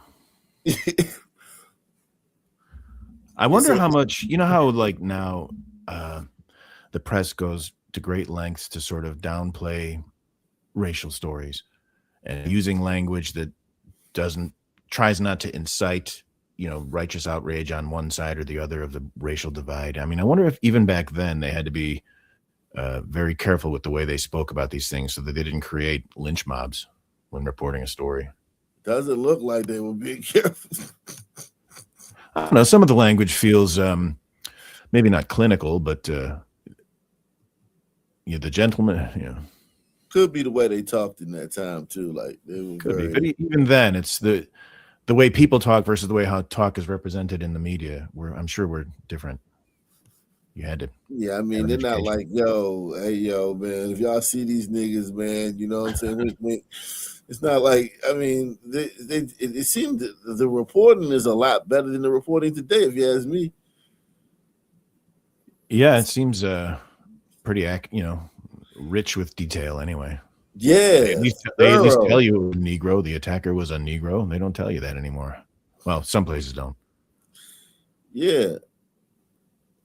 Thorough reporting. They tell you about the whole incident. Like, the reporting was so much.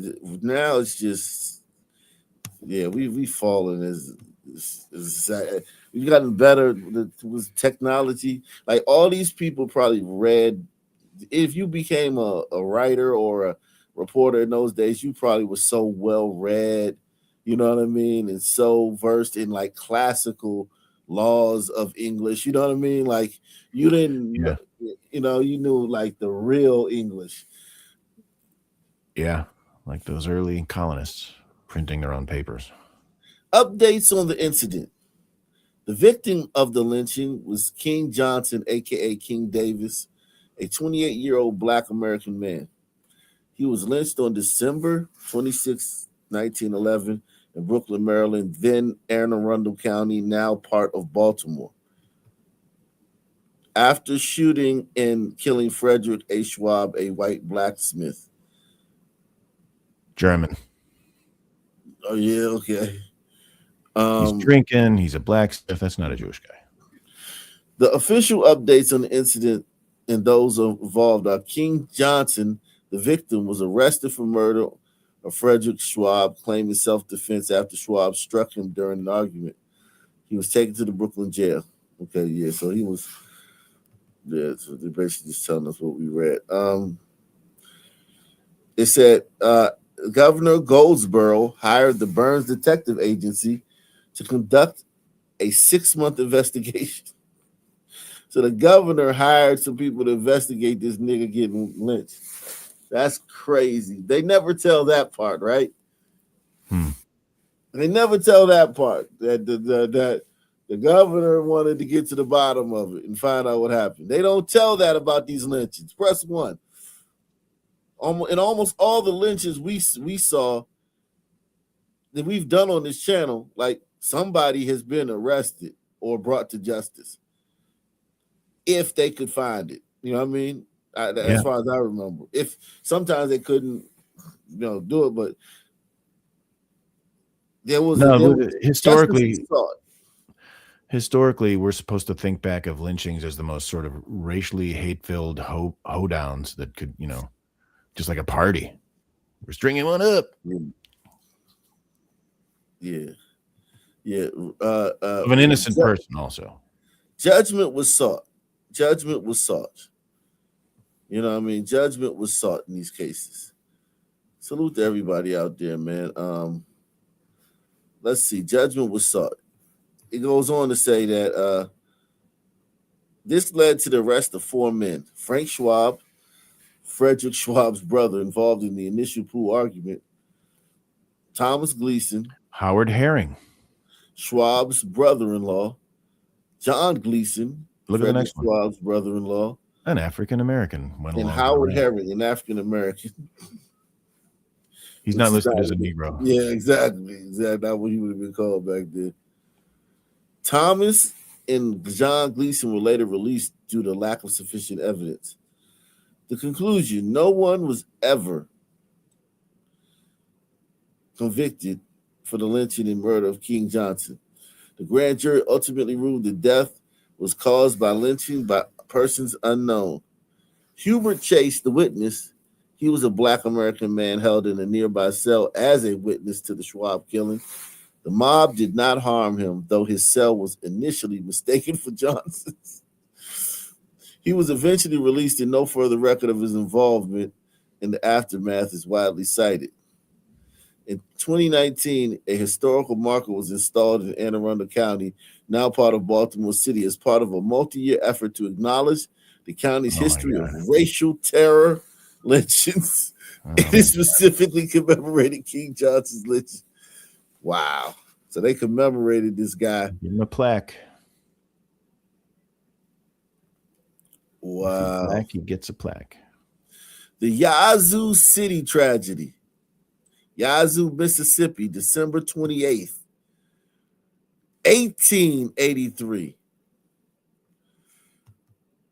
The Yazoo City tragedy. Details of the Christmas Eve murders. 3 men killed by Negroes and 2 others badly wounded. The result of a barroom quarrel.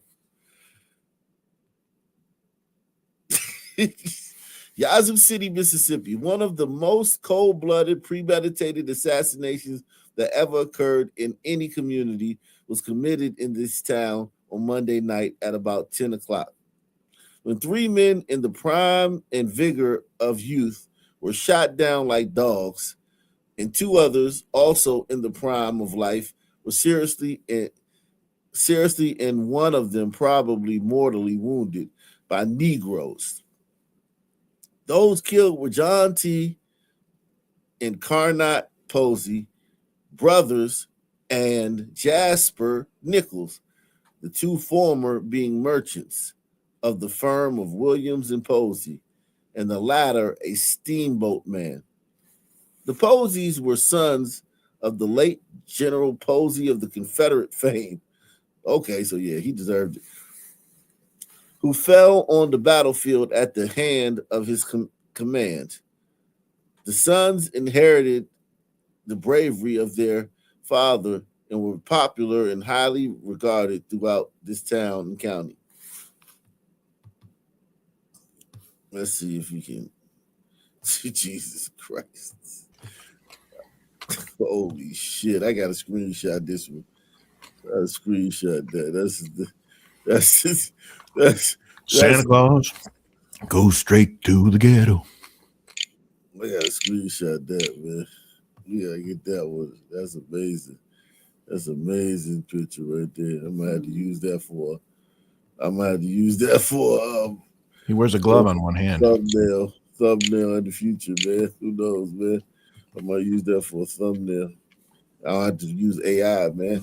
See, I rarely use AI with my thumbnails, but damn, that saved me. That saved me even having to use AI for Black Santa.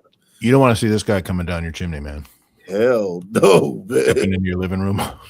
Fuck no. Yeah, 'tis the season, man. Fuck that, man. He ain't bringing no gifts, man. Says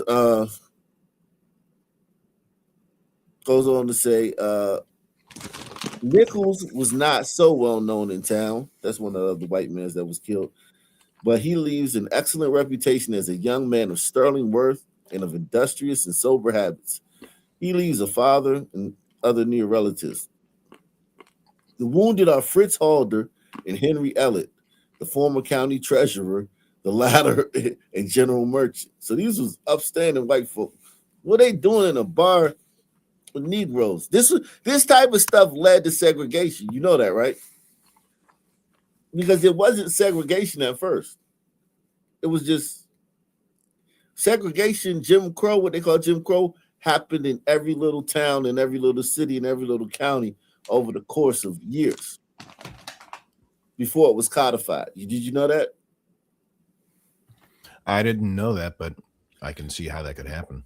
Yeah, it wasn't segregation at first. It was just they freed the Negroes. There was Reconstruction era, and then this town was like, look, segregation. We segregate, and then it got so widespread that they just codified it in the law.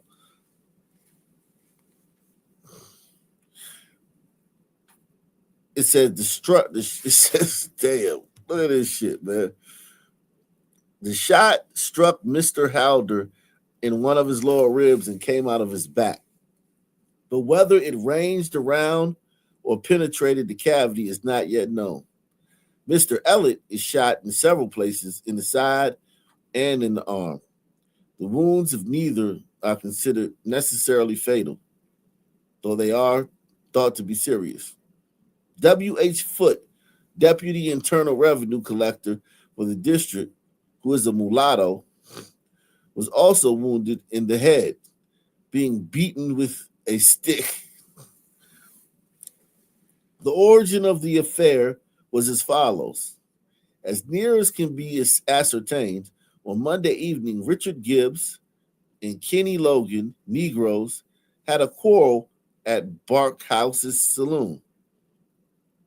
And Henry Ellett and John T. Posey, who were present, undertook to stop the disturbance. So anybody uncertain on the spelling or the plural of Negro, it is OES. So keep that next time you use it. At this, John James, a Negro, interfered and was told that they wanted nothing out of him. Later in the evening, as Posey and Ellett were passing Lynch's butcher shop where James stayed, James was heard to cry out, "Clear the way, and I will shoot both the sons of bitches."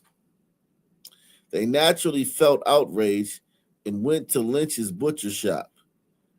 Many persons were on the streets. Suddenly, a pistol was fired, and as if it were the signal, firing became general. Pistols and shotguns being used. John Posey was riddled with shot, while his brother Carnot received a charge in the shoulder and side, and a pistol ball struck him in the back and ranged forward through his heart. Nichols was also killed by a charge of shot. Ellett and Halder were shot with pistols and later received a bullet that was probably intended for John Posey, he being by his side. The Negroes were seen in the evening in cliques and crowds, talking in a mysterious manner and predicting a difficulty. Nothing's changed. As has been developed since the tragedy, the white men were taken by surprise, and nothing of the kind was thought of or expected by them. Most of the shots, some 30 or 40 in number, came from the darkness. Foote being the only Negro engaged in the fight who was in the light, so far as can be learned. Mr. Ellett is a northern man and a Republican who came here from Indiana 10 years ago. His father lives in Atchison, Kansas. The tragedy has no political significance whatsoever, growing as it did out of a personal affray. It is now being investigated by a coroner's jury, and it will be probed to the bottom. The following arrests were made yesterday and today. A. S. Lynch White, the owner of the butcher shop, as an accessory before the fact. W. B. Foote, Nicholas Parker, Bob Swayze, J. K. Richardson, Wash Hall, Octavius Thomas, Henry Schuler, and Jim Gibb, all colored. All those people were arrested. Other arrests will be made. John James, the cause of the unfortunate tragedy, who was desperate, daring mulatto, was killed yesterday morning while defying arrest. Oh, wow. Those mulattoes so the main were guy was killed. Yeah, the main troublemaker was killed. Resisting arrest, police brutality. The tragedy caused great excitement. Everything is now quiet, but the people are on the alert and prepared for any emergency. So what happened after the incident? The article above presents a heavily biased commentary account of a significant historical event known as the Yazoo City tragedy on Christmas Eve of 1883. While the article frames it as a cold-blooded assassination by Negroes, historical analysis reveals it was a culmination of racial and political tensions involving W.H. Foote, a prominent Black Republican leader and a federal tax collector who challenged white supremacy in the region. Here is the fate of the individuals involved after the events described in the article. John James, the article notes, he was killed yesterday morning. He was hunted down by a posse and shot to death the day after the initial shootout. W.H. Foote, William Henderson Foote. In the article, he's listed as wounded in the head and arrested. On December 29th, 1883, 3 days after the article was written, a white mob of approximately 200 to 500 men stormed the jail where Foote and the others were being held. They shot Foote to death in his cell. Foote is now recognized as the first Black American federal officer, Bureau of Internal Revenue Service, and predecessor to the ATF killed in the line of duty. Was he in the line of duty? In 2012, the ATF posthumously... These ones playing pool? No, that was the other one. In 2012, the ATF posthumously honored him for his bravery in defending the rule of law.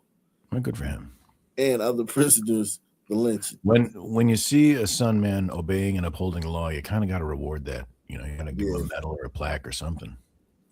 The mob that killed Foote also lynched 3 other men mentioned in the arrest list.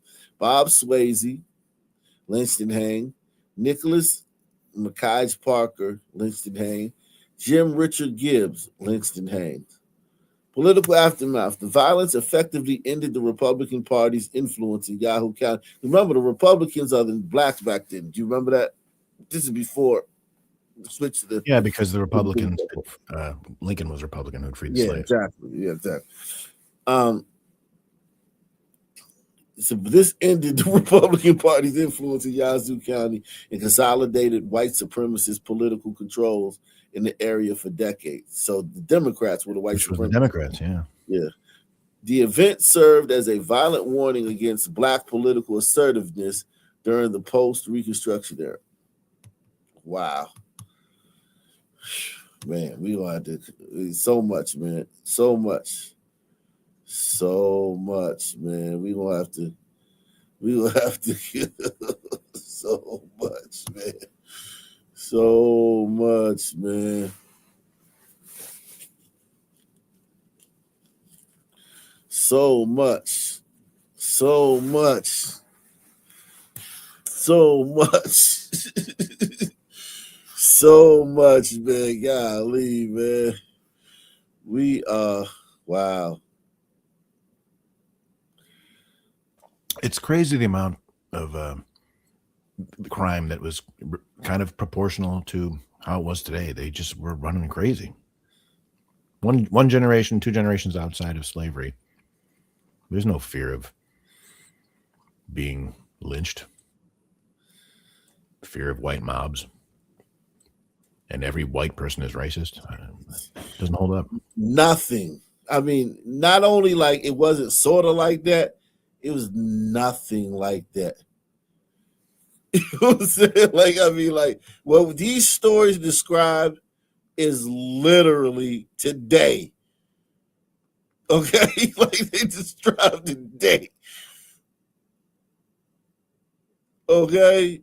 It's just today. There's nothing nothing, all except for the fact that the Sun men are usually murdered for their crimes in the following days. Aside from that, everything aside from that, right? Like the accountability was swift and brutal. At times.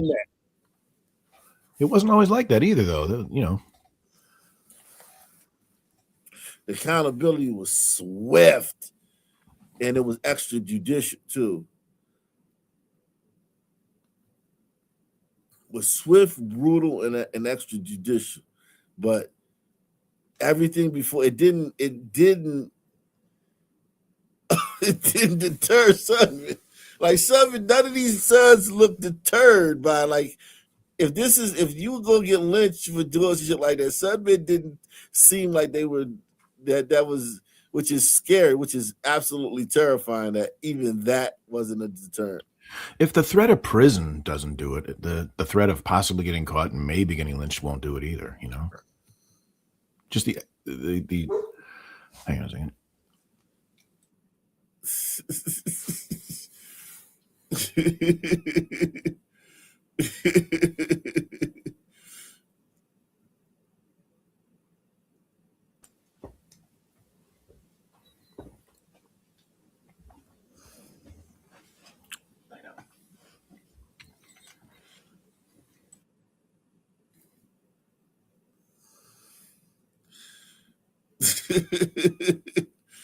Wow. Wow. Wow. Unbelievable, man. We live in a different time, man. I mean, wow. Unbelievable, man. The fact that lies that they are able to perpetuate these lies and keep these lies going for so long is absolutely remarkable, man. It's amazing. They've completely branded certainly everybody in the South since as just being an absolute racist, and then by the 21st century, every white person is just inherently a racist monster, and it really just is the same battles being fought now as they were then, dealing with a class of people that are just more violent prone. Yeah. They're not And meant don't to care and don't respond to deterrence. Like the deterrent, because remember they abolished lynching.